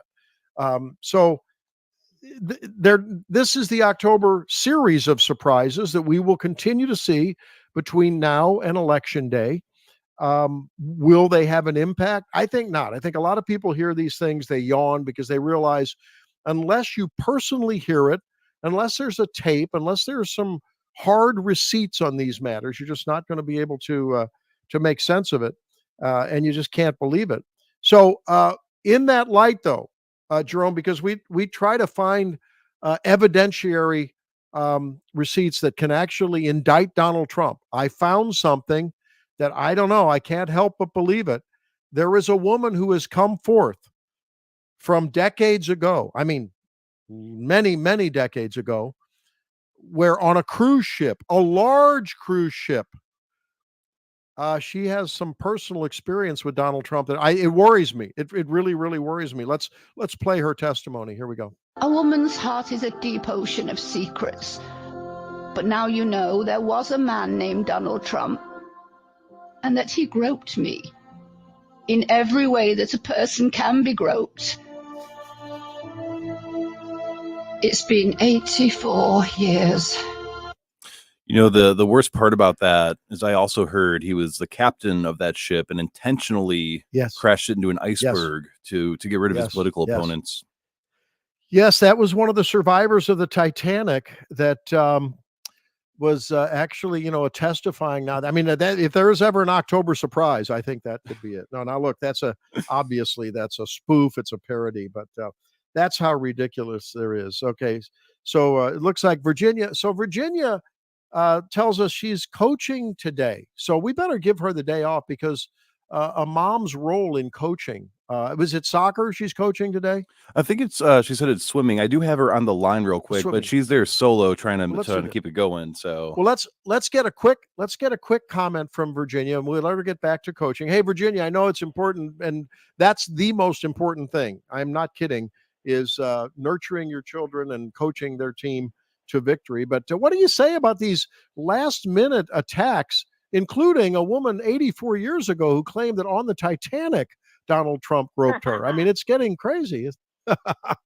Well, I think that a lot of it's going to turn out to be too little, too late, and because one, people see through it when it comes out when it's the way that it is coming out, and two, like the people in the middle. So the people who are inclined to believe this stuff are the people who are already voting for Kamala Harris anyway. They're the ones with vote blue no matter who on their profiles, and along with a Ukrainian flag and the hashtag resist. These are all the same people that they weren't going to vote for Donald Trump anyway. It wouldn't matter what came out against him. You could, as his son said on some interview, he could swallow up all the cancer in the world, go down to the bottom of the ocean, and spit it out where it couldn't hurt anybody, and effectively cure cancer, and somebody would get mad at him for polluting the ocean. So, these are the people who would be mad at him for polluting the ocean, right? They're going to vote what they're going to vote no matter what. And there are people who are going to vote for Donald Trump no matter what comes out about it, even if it's actually bad.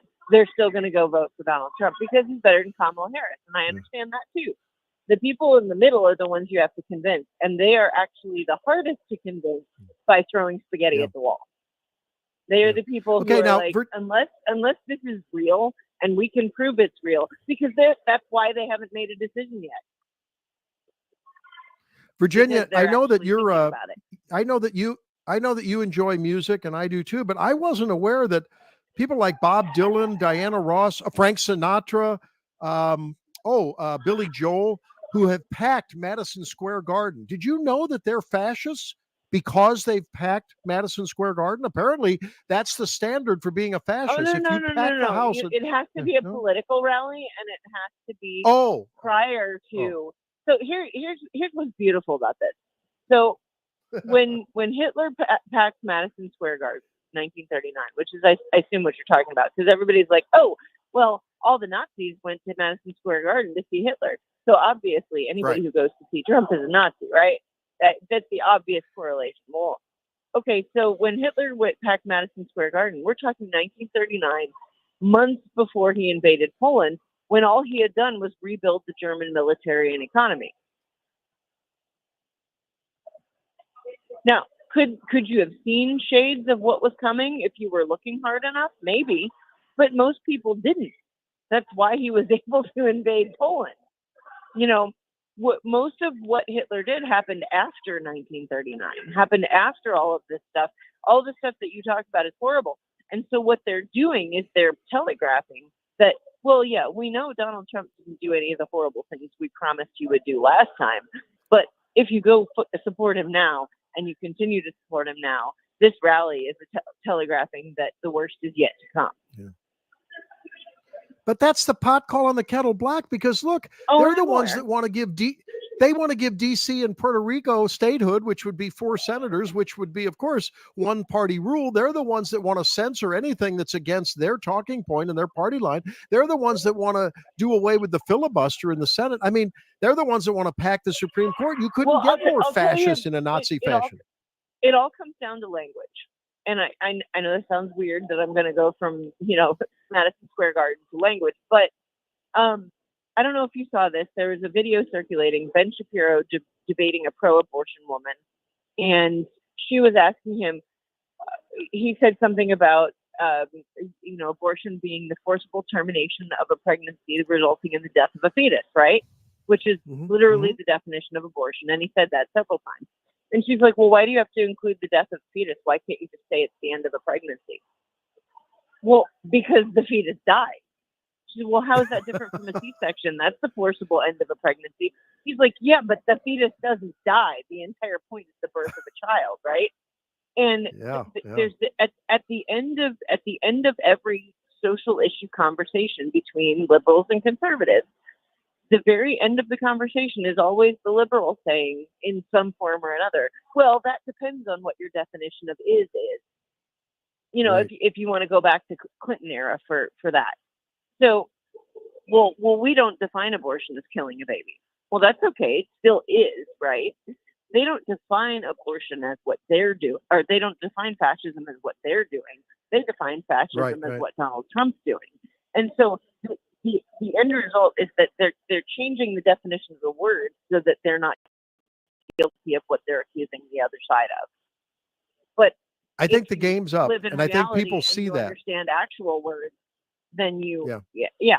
And I think actually, I think that the attempt to censor is really what got a lot of people. I mean, look at that's how you got Joe Rogan. That's how you got Tulsi Gabbard over on the Republican side, because she saw what the left was doing in terms of censoring free speech.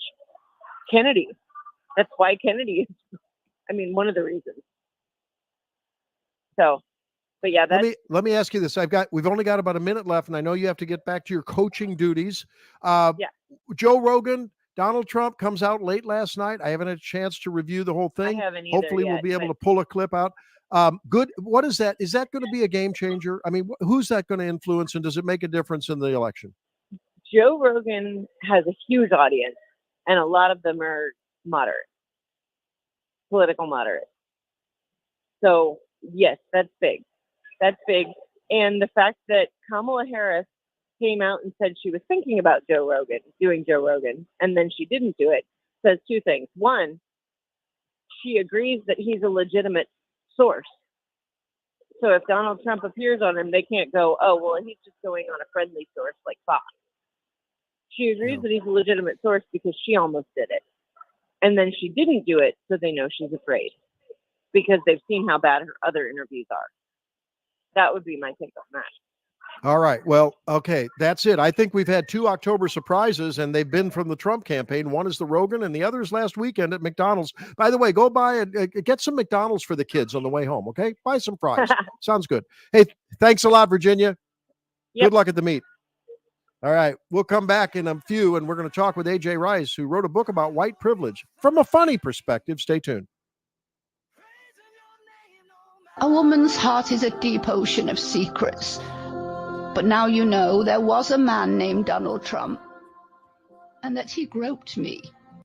And you showed up and patched me up like you do every time. St. Louis is home of the Dan Bongino Show. Liberals seem to revel in your pain and enjoy it. If you doubt any of this, which you should, doubt is a healthy thing because it only increases the authenticity of the show when you go and back it up and do your own research. Go to True Social or Twitter and just look at the comments by the liberals. Dan Bongino. Yeah, you'll get people on the other side who say nasty things too, but I'm telling you, it is way more pervasive on the left. Weekdays at 11 on News Talk STL.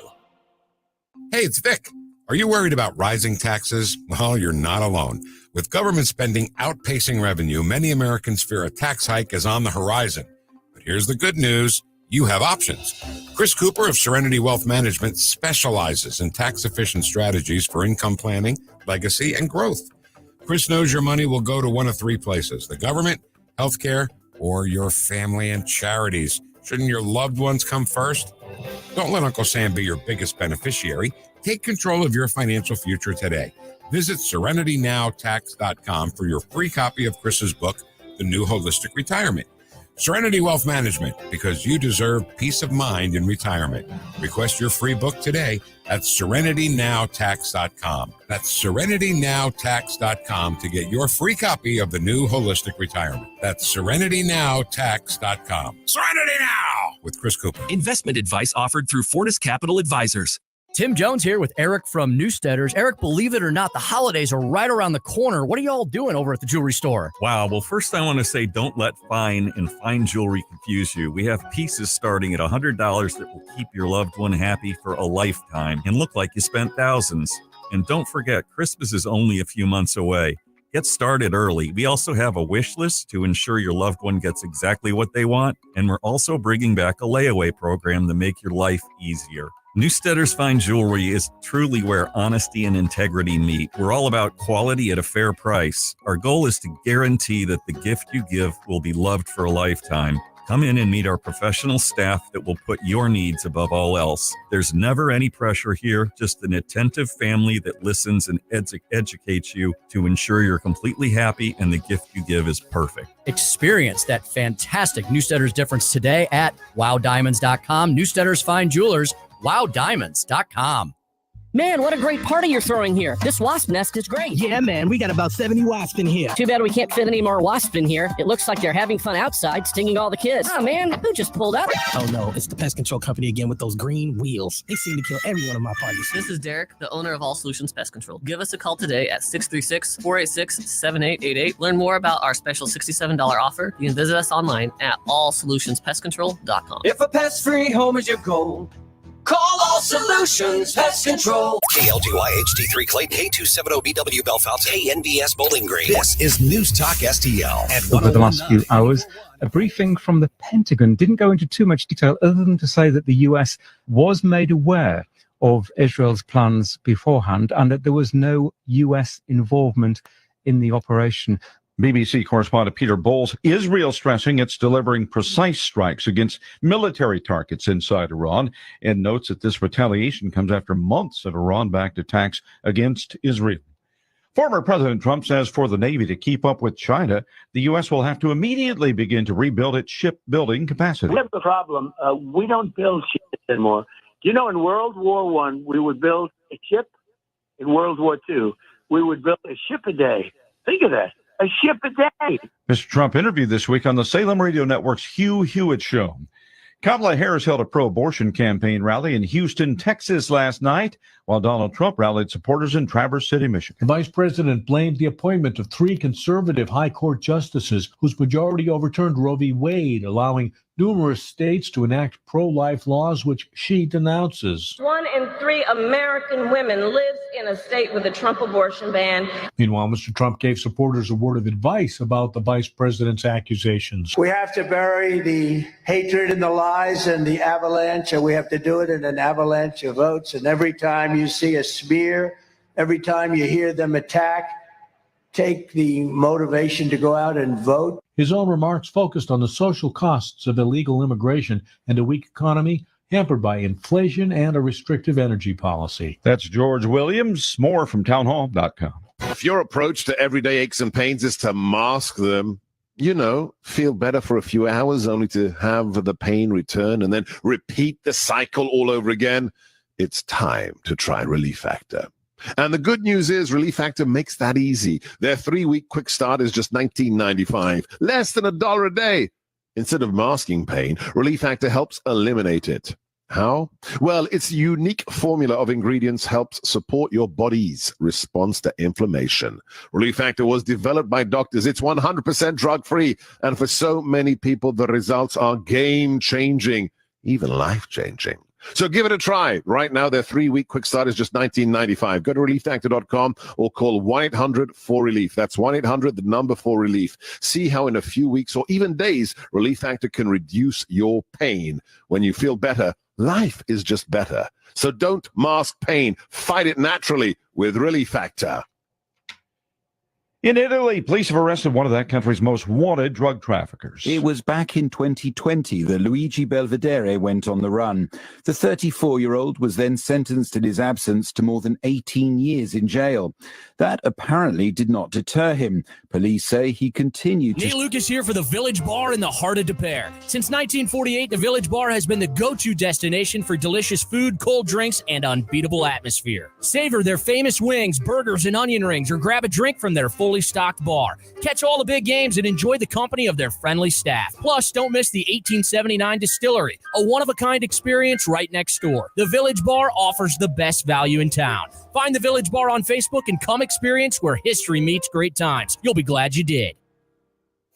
On December 19th, gather with the people who keep us safe. The David Dorn Foundation invites you to Cheers and Charity Christmas Happy Hour at Toy Drive. If you have a heart for our heroes, join us for just $20. Enjoy a festive evening of food and fun. Kids under 12 are free. Bring a toy or gift card for first responder families in need. Santa will be there for photos with the little ones and the big ones too. All the proceeds help our heroes. For details, visit dornfoundation.com. When it comes to the performance of your home, you can do it right and you can do it for less money at the same time. Mike Ferguson here from my friends at Window World. They are simply the best for less. Double strength glass windows, lifetime warranty. And now for the first time, they are offering 36 months, same as cash financing with approved credit. So give my friends right here in St. Louis a call today. Get that free in-home estimate. Once again, 314-993-1800. Hey, beverage enthusiasts, it's time to stock up and save at Save On Liquor and Wine, Twin Oaks. This October, we're rolling out the biggest sale of the year. Premium whiskeys, fine wines, tasty tequilas, smooth vodkas, you name it, we got it on discount. Whether you're celebrating, relaxing, or impressing, Save On is your one-stop shop for all things liquid refreshment. 1142 Merrimack Station Road or online at savonliquor.com. Save On Liquor and Wine, Twin Oaks, where great moments begin with a perfect pour. This hour, The Randy Tobler Show, brought to you by Advanced Dentistry Now. Doctors Dan Cusimano and Dr. Megan Dwyer. 636-978-0226. Or visit them on the web at advanceddentistrynow.com.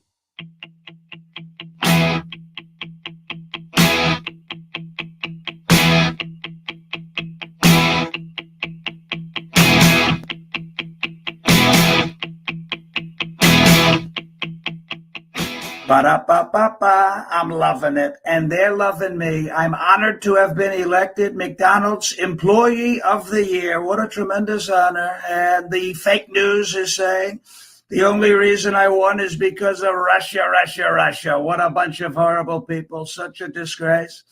On day one at McDonald's, I fixed the ice cream machine. Nobody ever thought that was possible, but I did it. I fixed the ice cream machine, and on day one as your president, I'm going to fix our great country. We will have a great country once again.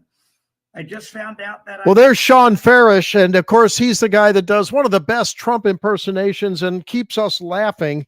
Well, he's got nothing on my next guest, and that's none other than my friend AJ Rice. He's the founder of Publius PR, the most prominent and most successful PR company in the nation, and he is an accomplished author as well, out with a new book, The White Privilege Album, bringing racial harmony to very fine people on both sides. And AJ, welcome in. I busted a gut when I delved into the book. It's a fabulous read, and it's a pithy view of where we are in modern day America. How you doing, my friend? Dr. T, great to be here, brother. I got to tell you, a big shout out to the very fine people in this audience. You know who you are. What do you mean, very fine people? Because we don't want America's history torn down along with its statues? What are you talking about? Hey, you got let's talk about people in this audience. Yeah, you got plenty of let's fine talk people. about They're all going to vote for the right person in a couple weeks.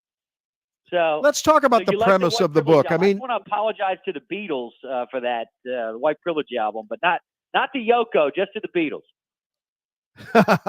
Hey, we were having some fun with it. Did you know that I guess if you pack Madison Square Garden now, like Donald Trump's going to do tomorrow, that you must be a Nazi fascist. So I guess that means Bob Dylan, Frank Sinatra, Billy Joel, are they all fascists too, AJ? Yeah, and apparently the New York Rangers and the New York Knicks. I mean, who knew? Who knew? That's news to the mostly black New York Knicks. I mean, they had no idea. Hey, tell folks about the premise of the book and why it's a great read, because it's sort of, it's you don't have to read it like a novel. You can sit down and spend a few minutes with it. Of course, it's hard to put it down, but tell us about where you came up with the premise of the book. And it's a great sequel, of course, to your first bestseller. Yeah, no, they've both been number one. The Woking Dead was volume 1, White Privilege album, volume 2. So with the White Privilege album, I basically set up 12 chapters that are the months of the year. So you've got the 12 months of privilege from January to December. And this is why, like Dr. T said there, you could jump around. You could jump right to October, chapter 10, or right to November. Go to October, and you can read about Christopher Columbus and Halloween. And I basically outline how wokeism infects our entire calendar year, our traditions, our holidays, historical events that have now been corrupted, different things that, stories that maybe are being kept from some of the younger generations. And look, as much as I am trolling people with bringing racial harmony to very fine people on both sides, there are moments in the book where I am trying to tug on a little bit of heartstrings, in the sense that I'm trying to showcase some stories that are uplifting. A lot of them are sports related. So I do a section on Jackie Robinson and Jim Brown. I do a section on Aaron Judge, who unfortunately for the Yankees fans lost Game 1 of the World Series last night. I know that in December you did a little. There's a segment there on Elon Musk. I had to chuckle just as I started that. Explain how you explain how Elon Musk. Am I factually wrong with the title of that section, sir? Am I factually wrong? No, I'm not. No, you're right. I hadn't thought of it that way. Go explain. Well, it's funny, when I wrote Elon Musk African American of the Year, it was actually in 2023. One could argue he's the African American of the Year this year as well. 2 years in a row. 2 years in a row, Elon Musk, who's from South Africa, came to the United States, became an American citizen. He's now African American of the Year 2024. Look, I'm poking fun at the left because they are such control freaks. They want to control our behavior, our diet, our language, what we put in our body, what we don't put in our body. I mean, they are, like, termites in your psyche, termites in your soul. So you have to mock them because they can't handle it. Don't engage them in a normal debate. They're wackos. Goof on them. Let me tell you something. There's not enough shunning and shaming in society today. Okay, I'm pro shunning and shaming, like Dwight on The Office. Okay, be more like Dwight on The Office and shun and shame everyone, because too many wackos have escaped the basement and they're running around in public, and it's child abuse for most, and adult abuse and child abuse when we have to deal or look at them. I think this is a primer that if folks read the book, they'll get the idea of maybe how to, in a totally 180-degree way than they're doing now, approach people who like to spew off, with the first being the premise that obviously if you're not a highly educated, a suburban woman, that you clearly don't know what you're doing. You're a knuckle-dragging, Bible-toting, and gun-toting, Trump lover. Maybe the way that I'm getting the idea. Here it is, AJ. Just laugh at him. Don't. No, but I mean, it's like, don't buy the premise. Just laugh at them and say, you got to be out of your mind. Is that what you're getting at? Sure. I mean, look, I grew up listening to Rush Limbaugh. I'm a millennial. I'm a geriatric millennial, but I'm a millennial. And, Rush used to say his job was to use irreverent humor to illustrate truth, to use absurdity to illustrate truth. Laura Ingraham and Andrew Breitbart were mentors. I was Ingram's executive producer. We used to get in all kinds of trouble with the stuff we were doing on the radio from 2005 to 2010. And, you have to take the humor fight to the enemy, because comedy is supposed to be the first version of history. Okay? First version. Mm-hmm. That's why people say too soon. That's why, people, Biden fell down the steps too soon. I mean, no, it's never too soon when Biden falls down the steps. I mean, Kamala's been running around the West Wing dropping banana peels in front of him for 4 years. So she finally got what she wanted. She's the accidental nominee. There's nothing like the Democrat Party failing upward, Randy. They love it. Yeah. What do you think about the notion, AJ, that in so many of these little sound bites that I know her campaign is designed to make her be one of the people as she walks through the deli, or, she's trying to be authentic. Do you think that, but she comes off sometimes sounding like she's inebriated. Do you think there's something there? She's the most, well, she might be inebriated. I don't know. She's got a purse full of airline bottles. It's certainly not hot sauce like Hillary had. Hillary had a purse full of hot sauce. She was trying to show the black voters of America that she's carrying around hot sauce in her Birkin bag, which is like a $20,000 purse. She's got a little Tula. She's got a little what is that, green pepper Tabasco in there, right? No, but she's a phony. She's the second most unlikable woman in American history after Hillary. What I find fascinating is she's doing worse with men than Hillary. So Hillary was actually more likable, probably because of Bill, right? You know, we kind of know her. Yeah. Right? So, you know, the pantsuit mafia, Murphy Brown mafia from the 90s. So, you know, we kind of knew Hillary. We knew we were going to get. And Hillary's kind of like Carmela Soprano. Like, she's a straight-up gangster. Like, she'll whack you. You will get whacked. Okay? You'll end up in some concrete pillar under a bridge frozen in concrete, you know, if you cross the Clintons. But, you know, with Kamala, it's just she's so inauthentic. And you know, when you wrap, here's the lesson, kiddos. If you wrap your entire existence up in what kind of identity I'm going to be today, I'm going to be the Jamaican and the Indian and the Canadian and the woman and the woman that got married yesterday and the woman that never had children and the this and the that. If you wrap yourself up in all these different, you know, skin suits, you will never be an authentic person. You have to let yourself breathe. You have to let your surroundings breathe. And if there's anything about guys like Donald Trump or RFK Jr., Tulsi Gabbard, Elon Musk, whoever, Dr. Randy Tobler, they let the universe breathe around you, and you'll be crafted over time. You can't fake it. There's that term, you fake it till you make it. Well, you know, look, she's one heartbeat away here by faking it till she made it.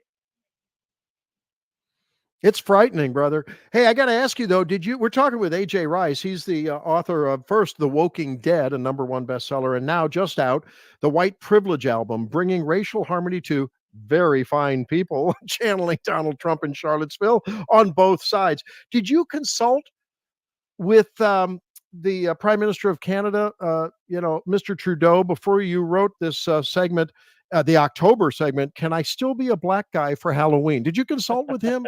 Because he did a little dressed blackface. up like Aladdin from Aladdin. He was dressed up like Aladdin, I think, right? He was a genie, or maybe, I don't know.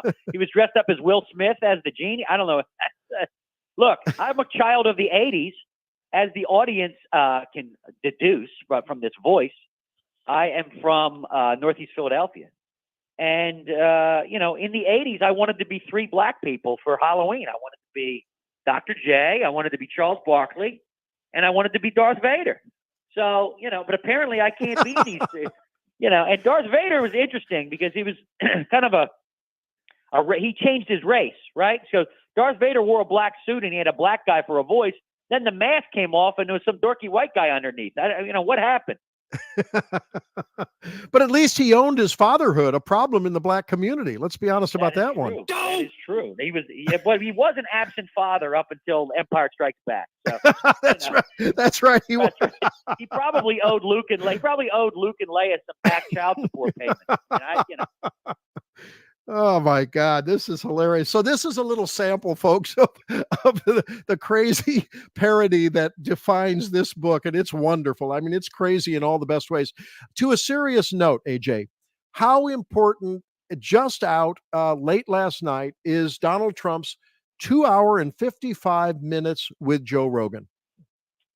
It is crossing the Rubicon of culture. It's actually Trump going back to his roots.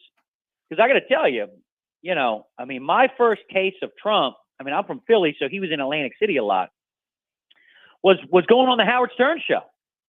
And, you know, Rogan has pretty much absorbed all of Howard's audience because Howard has thrown in with the pharmaceutical companies. Howard has thrown in with his Hollywood friends. You know, he's playing mahjong in the basement on Long Island with Billy Joel. And, you know, he's thrown in with dropping bombs on Ukraine and the Pentagon. And so Howard used to be a counterculture icon, and some of the long sits that Donald Trump would do with Howard were unbelievable. And I got some flavor of that with Rogan yesterday. I've only watched half of it.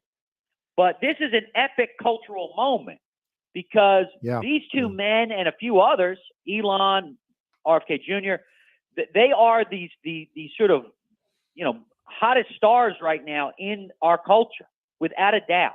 So it's huge. I mean, it is. I mean, Trump's there are probably some people on Rogan on the fence on listening to Rogan, but it's an amazing thing. It really is, and everyone should listen to it.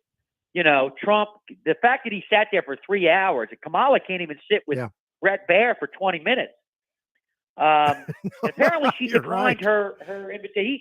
Look, you got to give Rogan credit. He invited her too. Come on in, sit down. They can't. Yeah, Randy, they can't. Listen to me, ladies and gentlemen. This woman is in bubble wrap. This woman is in styrofoam peanuts. She's going to deal with Putin. She's going to deal with Xi. She's going to deal with Iran, and she can't sit with Joe Rogan for an hour or two? Outrageous. It's crazy. Hey, I'm going to let you go, but before I do that, I do want to ask you if you think in that vein, I believe, I don't know, my wife is a pretty good barometer of, I think, a lot of women. She's a highly educated college graduate. And she says, you know, I think there's a lot of us out here. And of course, she's of course as right can be. But she says, you know, I think there's a lot of women who enjoy watching Elon Musk be a boy in a man's outfit when a man's body, when he jumps onto the stage and, you know, his belly button is floating up and he's jumping up and down. When they see Joe Rogan and Donald Trump talking like a couple of men talk, I think there's a lot of women out in that silent majority that may make their voices be heard at the ballot box. What do you say come November 5th? Is she wrong or right? These are people that when they look at Kamala's husband, they don't see the new face of masculinity. He's not exactly Gary Cooper, is he? He's not exactly John Wayne, right? Come on, he's not exactly Marlon Brando. He's a guy who knocks up the nanny, drives her to Planned Parenthood, and then slaps his girlfriends around.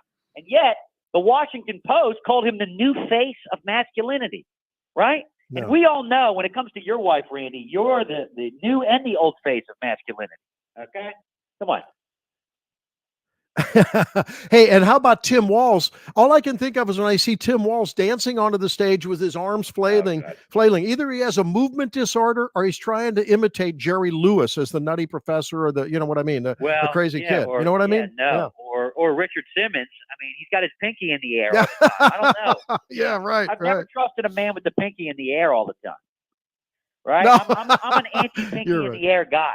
Right? All right. You think Pete Rose here he or is. Joe Lewis or Muhammad Ali had their pinky in the air? I don't think so. Forget it. I don't think so. Forget it. So well, look, if you liked what you heard, lady, these men that this has been orchestrated over a long period of time. The sort of emasculating of men. You know, get in line, shut up, slap the nanny around, and go home.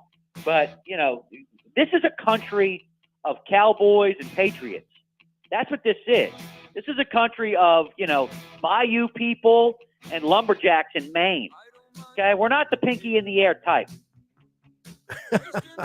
Well, if you liked what you heard, folks, that's just a little bit of of a proper exposition in a very, very humorous and entertaining way by AJ Rice. If you liked what you heard, buy the book, The White Privilege Album, Bringing Racial Harmony to Very Fine People on Both Sides. Hey, thanks for doing this, AJ, and good luck with the book. I know it's selling like hotcakes. I hope people jump on Amazon and follow you on Publius PR. Thanks, brother. Absolutely. Thank you, brother. You're a patriot. You got a great audience. Let's talk soon, okay? All right, we will. Take care. All right, folks, we're going to come back and take your comments. 314-912-1019. Shows at 7 and 9. That guy needs to do stand-up. We'll be right back. Doesn't matter where you've been, as long as it was deep, yeah. St. Louis's new choice for conservative talk. Thank you for the opportunity to let me vent here. Live and local. Way to be, guys. 1019 all the way. This is News Talk STL. I am home. Hey, you know, when I think of great dental care, I automatically go to Advanced Dentistry of St. Charles. My mind goes there. My teeth and my mouth go there. I'll be visiting them, I think, sometime in November. I got to check the calendar, but it's time for that 6-month checkup to make sure everything is in order. And when it isn't, they take such good care of me. I can, with high, extreme, unabashed confidence, recommend Advanced Dentistry of St. Charles to you. You can learn about all the great things they do. That's Dr. Daniel Cusimano, Dr. Megan Dwyer, and their great staff. And their staff tell me when the doctors are out of the room, they've never worked with doctors with such integrity, such dedication, such precision. And when you get that sort of behind the scenes, authentic testimony from people who have worked with other dentists, that means something. And look, these are just the best around. AdvancedDentistryNow.com. That's the website. You can learn about all the great things they do. General dentistry, cosmetic dentistry can help with that grinding that I'm seeing so much of. Maybe it's just this election season. No, I think it's this time in America. Some Botox to help loosen those muscles. They can do that as well. And they will take good care of your pocketbook as well and be very respectful of the realities of dental care and what it costs these days. Trying to protect you, your pocketbook, your mouth, your teeth, and everything around. Advanced Dentistry of St. Charles at AdvancedDentistryNow.com. Rev up at Mount Vernon Fall Fest presents free entertainment September 27th and 28th at the SSM Health Good Samaritan stage. Southern Grit takes the stage Friday night, followed by Hunter Girl. Saturday welcomes Stir of Echoes, Danger Party, and Fuel. Find the full list of fun at mtvfestivals.com. Withers Broadcasting, Mount Vernon Tourism, Deaconess Illinois Crossroads, Munkin Toyota, Enjoy Illinois, and Continental Tire are proud major sponsors of the Mount Vernon Fall Fest. You can't get food like this in Paris. Bring the family for breakfast and brunch to Nadine's Hash House, offering home-style cooked meals the way your mother made them. Try the savory Southside Slinger, the cinnamon streusel pancakes, or Nadine's famous hash. Make sure to follow Nadine's Hash House on Facebook for weekly specials. Open today from 7 till 1:30 in Soulard on Broadway. Nadine's Hash House. You can't get food like this in Paris. Nadine'sHashHouse.com. Hey, it's Tony Colombo inviting you to join my band along with Somebody to Love, tribute to Queen, for an awesome night of music Saturday, November 30th at Diamond Music Hall. Join us as we kick off the season of holiday cheer with my band, Tony Colombo and the North County Sound Machine, featuring Katie Fitzpatrick, a tribute to Duran Duran, and Somebody to Love, a tribute to Queen. Support live local music and join us for a great party Saturday, November 30th at Diamond Music Hall. Brought to you by Weber Chevrolet. Get your tickets now at diamondmusichall.com. Hey, get ready to copy a number that could change the future of your company, connecting you to PRI Global and the world of artificial intelligence. Take a free survey, 636-689-0545, 689-0545. PRI Global has its own AI lab and can create the best way to help your business. 636-689-0545, 689-0545. Colombo and Company. Last full week before the election, and we'll catch you up on everything you need to know on Monday. Plus, we'll talk to Virginia Cruda from the Daily Wire at 2:20 and AI expert Mike McCleary at 3:05. Live and local weekdays at 2 on News Talk STL.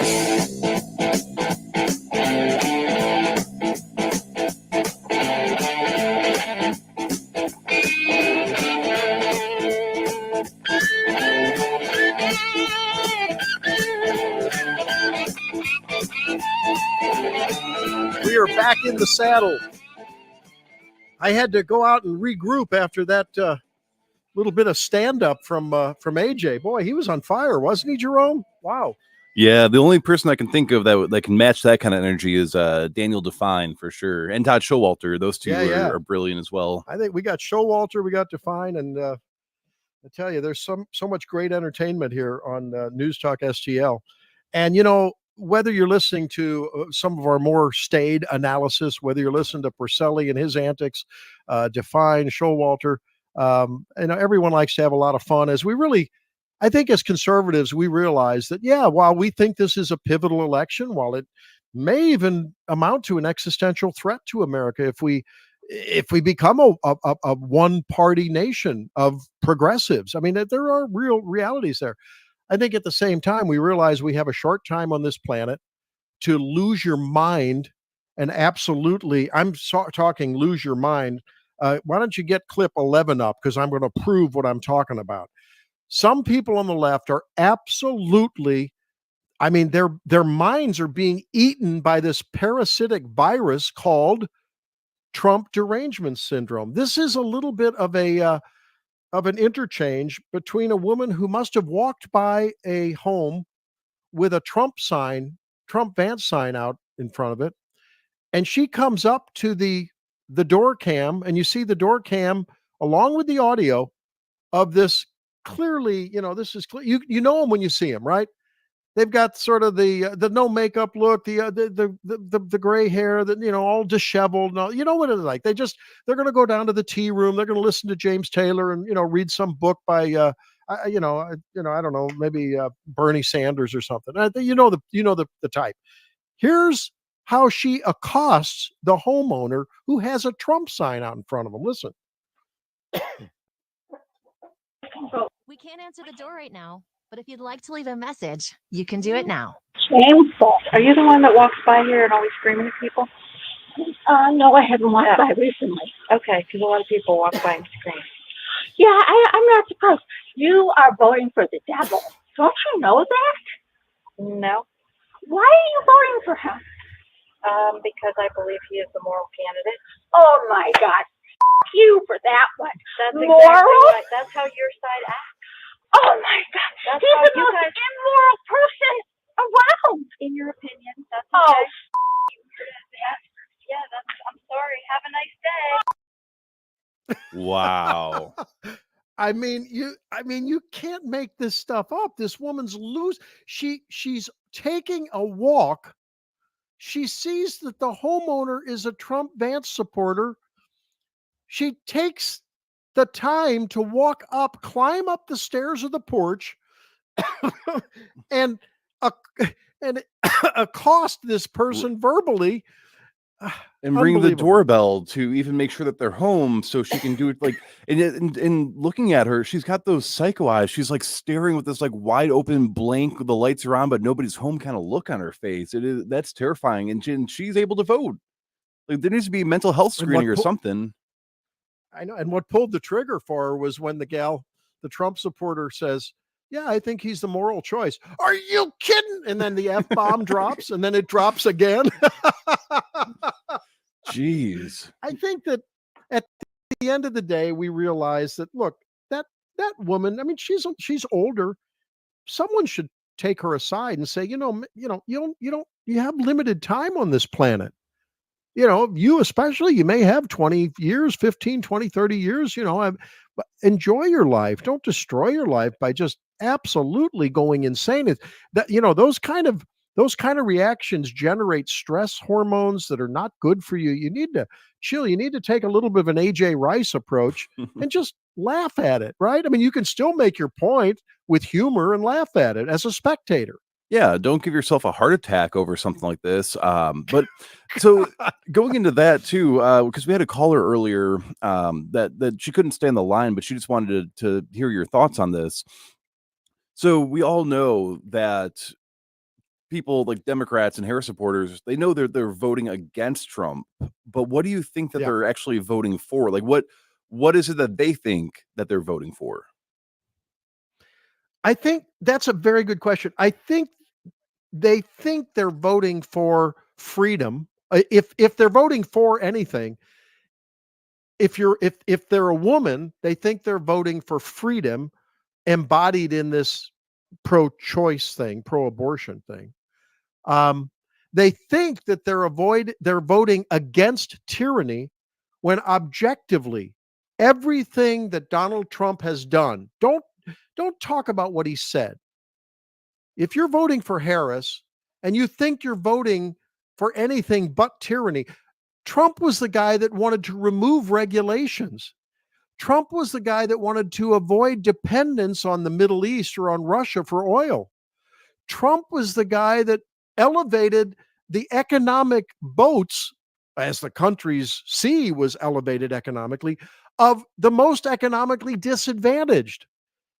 Trump was the guy that had the lowest interest rates so you could have the freedom to buy a house. Now, he wasn't responsible for that wholly, obviously, but I mean, he presided. Trump was the guy that gave you the freedom and your sons and daughters not to be placed in foreign wars in danger's way, but rather to stay home and seek their own destiny. On the other hand, what they're voting for, they don't realize it, but if they were objective, what they're voting for is censorship of free speech. They're voting for unaffordable housing. they're voting for dependence and increasing dependence on the government for education, for healthcare. And when you're dependent on someone, that someone, those few people in authority, can dictate your life. They can tell you that currently you can get a knee replacement pretty much when the doctor in the hospital can get to it. In the future, you'll get a knee replacement like in Canada when the next quota of knee replacement devices become available, because they only give the knee replacement hospitals a certain quota every year. And when they're done, they're done. And you have to wait till next year. So that's what, and I think they're voting for what they think is freedom and morality when there's nothing more immoral. There's nothing more immoral in this world than to have someone else, in the name of helping you, rule over you. And that's what they're voting for. They don't think they are, but that's what they're voting for, is tyranny, pure and simple. Absolutely. And if I remember correctly, though, he did put a price cap on insulin for elderly people. Maybe he's going to have to do the same thing for blood pressure and heart medication if he gets in office, because I don't think people like that are going to survive very long when they have an aneurysm at Harris's loss. Yeah, I mean, look, if Trump were smart, he would, because he's got this label of being in bed with big pharma because of the relationship with Pfizer and Moderna that led to the vaccines. Which, by the way, folks, that technology will be unbelievably life-changing. Maybe not in a vaccine way, although I think it will be when it's refined and harnessed and administered more carefully when there's time to think these things through. But when it comes to changing chronic disease, I mean, the mRNA technology is going to be unbelievably paradigm shifting in medical care. But because he sort of wears that yoke, the best thing he could do is say, you know what? If the FDA equivalent of Canada, of Britain, of Belgium, of France, of Spain, okay, a medication that's equivalent to something that's available here, we're going to allow you to get it because we believe in you making market choices. That's what we're going to do. I mean, there's ways that he can approach that and be very, very, very, very good. If you're voting for Harris, you obviously do not know what you're voting for. I think that's plain and simple, the bottom line there. 314-912-1019, 314-912-1019. Tucker went on an epic rant. This is clip 13. Tucker went into an absolutely epic rant the other day, and I want to just play a little bit of it for you. This is when he was talking about immigration and how if you're against it, somehow you're the problem. You got it, Jerome? Let's play it. Has flipped. None of the normal people are supporting the Democratic machine. Tim Walz is supporting the Democratic machine. A man you would never allow to babysit your own children. That's the archetype. It's the party of weirdos, of envy, of hate, of... Ooh, my bad. I got the wrong timestamp. Let me fix that for you real quick.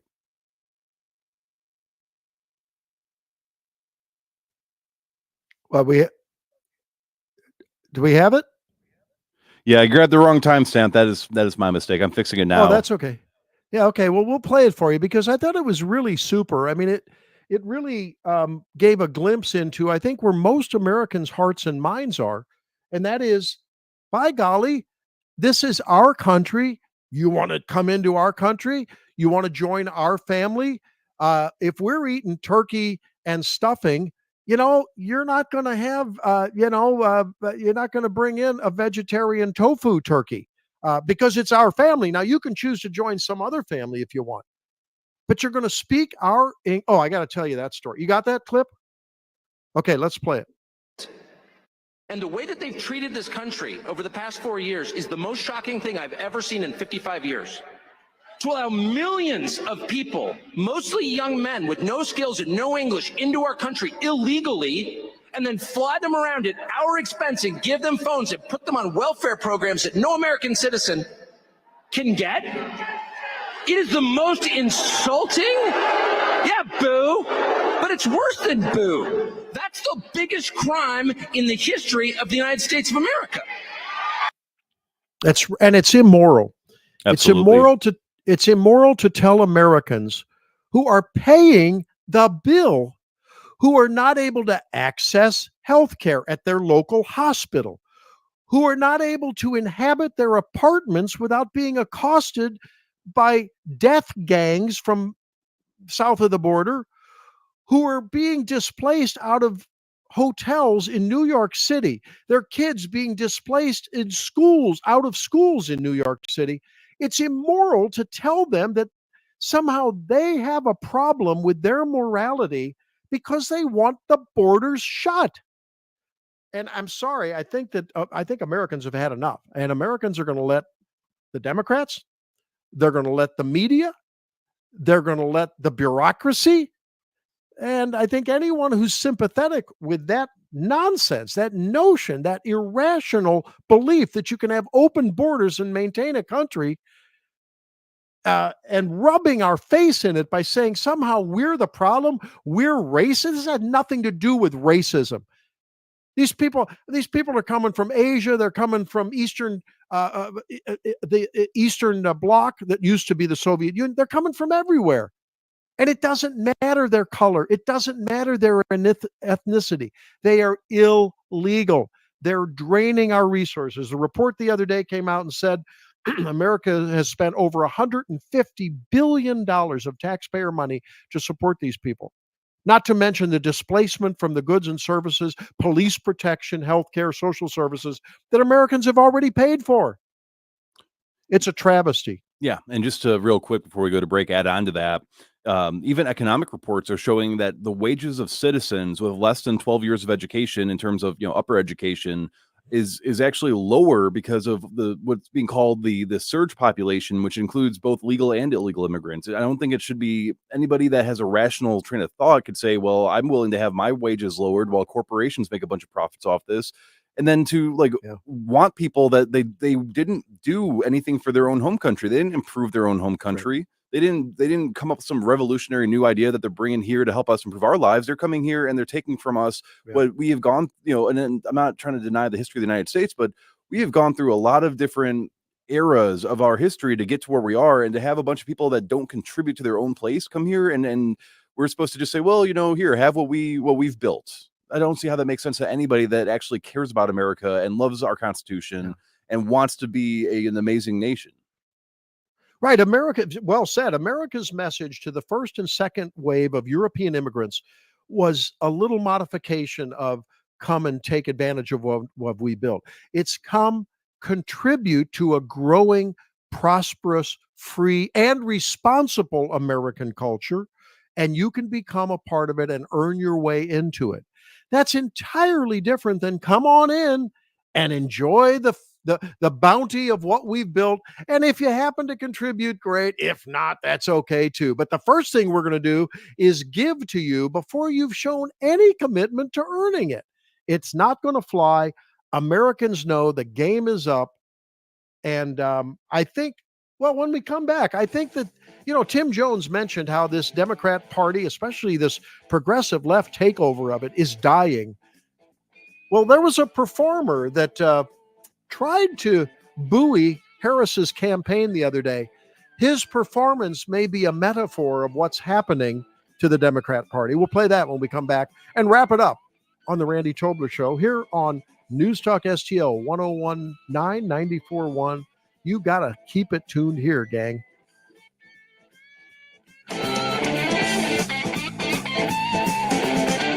Free speech is alive and well in America. Thanks for taking my call. Right here. My point about the governor there, it is absolutely about power. I read this, I almost fell out of my chair. News Talk STL. This thing is just absolutely dripping with iron. News, analysis, opinion. As the daughter of an OBGYN, I learned from a young age that no topic is too taboo for discussion at the dinner table. This family-centered, transparent approach to health and wellness that my dad, you may know him as Dr. Randy Tobler, created for my siblings and I, is what we strive to deliver to our patients at Body of Health Direct Primary Care.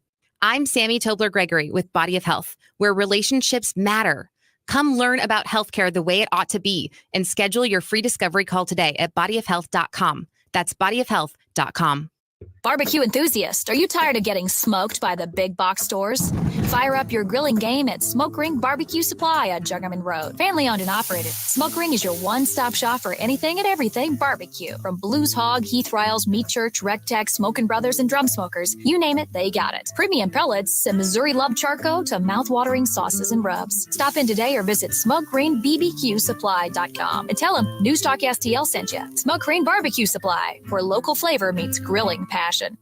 Republican Adam Schnelting is a husband, father, and soldier. As an Army combat engineer, Schnelting trained to fight for us, trained to solve problems, and that's just what he's been doing. As state representative, Adam fought to keep men out of our daughters' sports and bathrooms. He voted to cut our taxes and fully fund our schools. And his tough on crime stance has earned him the endorsement of the Fraternal Order of Police. November 5th, vote Adam Schnelting for state senate, and he'll get the job done for St. Charles County. Paid for by Schnelting from Missouri, Mike Summer, Treasurer.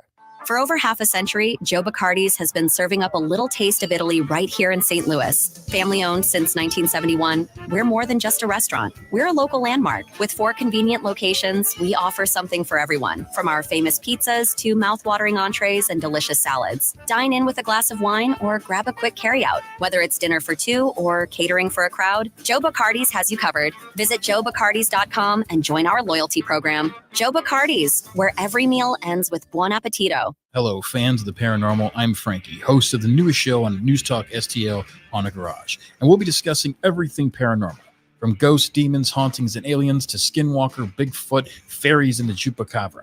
Every Saturday night between 9 p.m. and 10 p.m., me and Jeremy will discuss mysterious events in St. Louis and surrounding areas, including gateway families and unsolved true crimes. That's right. It's all right here exclusively on News Talk STL from 9 p.m. to 10 p.m. every Saturday night. Be sure you make an appointment with the doctor, Dr. Johns. Spice things up a little bit. Novelties, lingeries, videos, oils, lube, and more. If you're looking for something out of the ordinary, Dr. Johns has you covered. Your one-stop shop destination to fulfill all your fantasy and add some zing to your love life. 3 locations in Fenton, Farmington, and Wood River. So be sure you make an appointment with the doctor, Dr. Johns, and be sure you tell him News Talk STL sent you.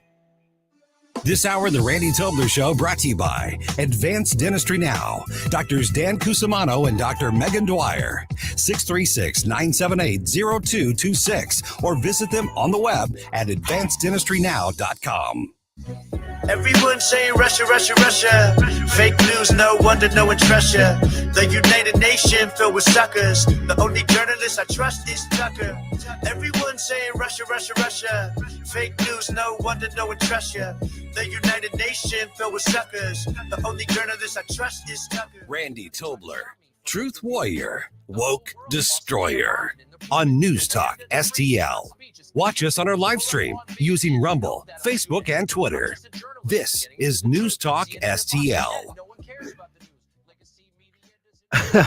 So Jerome likes to pull Jerome, where'd you pull that? Is that one of those AI rap things that you pull out of your hat once in a while? Yeah, so this is by the same guy. His YouTube channel is called High Res TV, and he's actually got a lot of real, actual pro-MAGA, pro-Republican rappers that he features and does music videos for. So some of these are actually songs of his that he's translated into AI to have like the voices.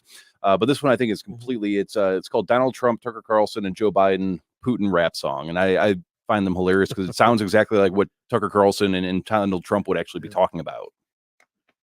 Well, we've been having a lot of fun in a parody kind of a way. I mean, I think sometimes that's the most effective way to get your message across, is with a lighthearted, humorous way.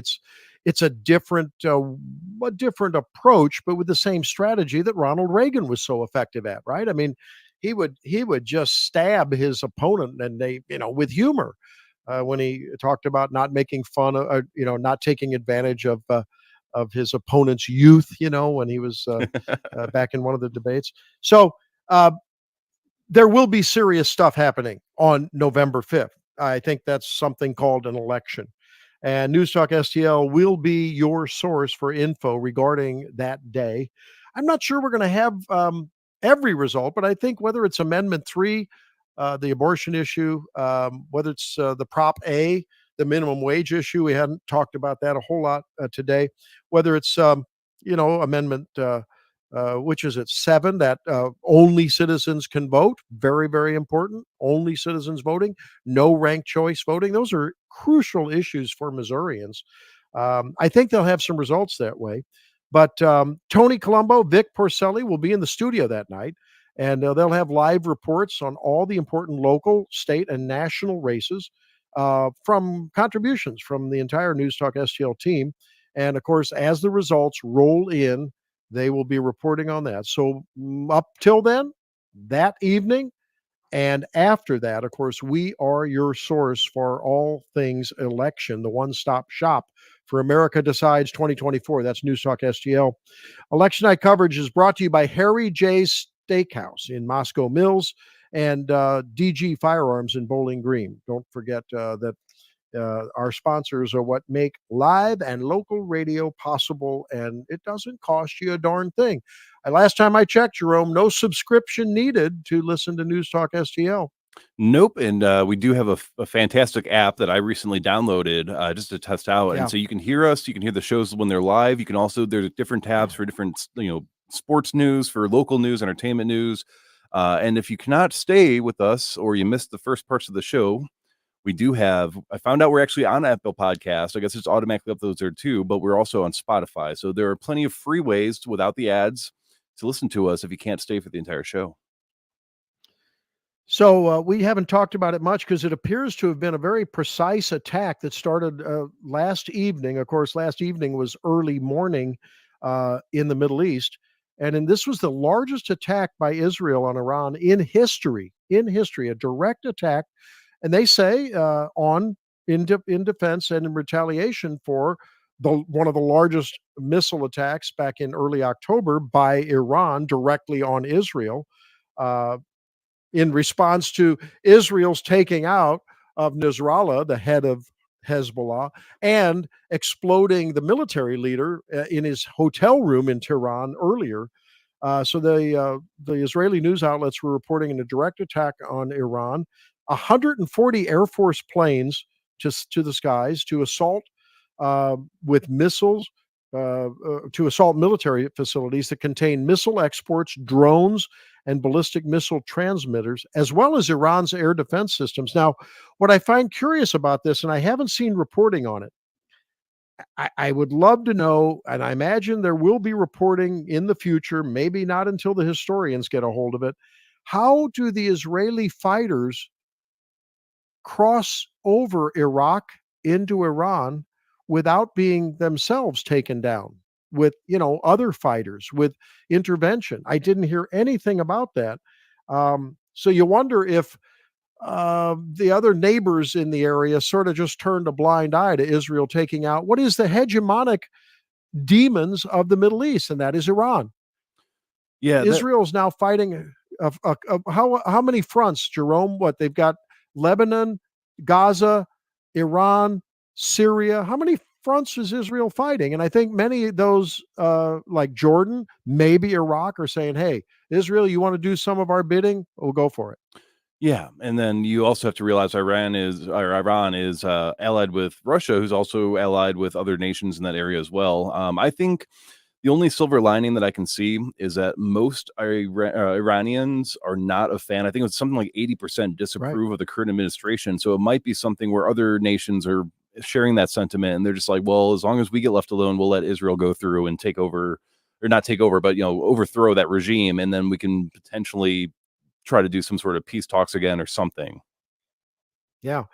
Well, I mean, you think about it, Israel is absolutely resolute in their commitment to try to behead the many heads of Iran in their proxies, right? So October 1st, they took, previously, the Iranians had taken out the Hezbollah leader, Hassan Nasrallah, okay?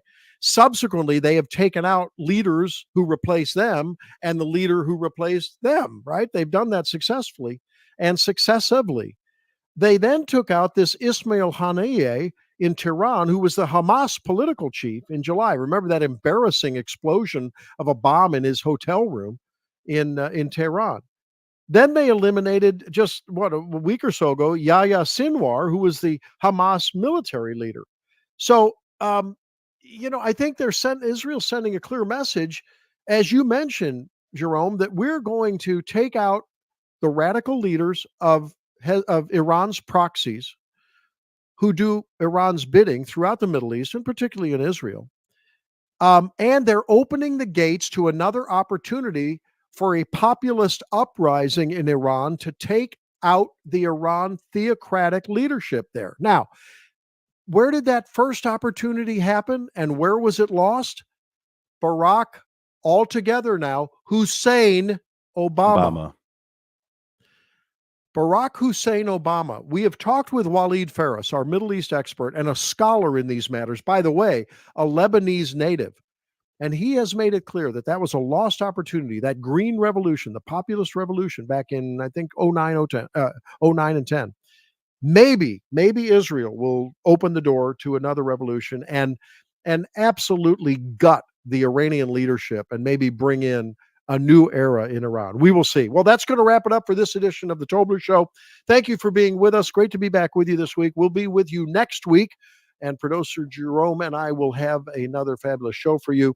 We'll be getting the final predictions, the final tea leaf readings from some of our own here in the News Talk STL family and nationally as well.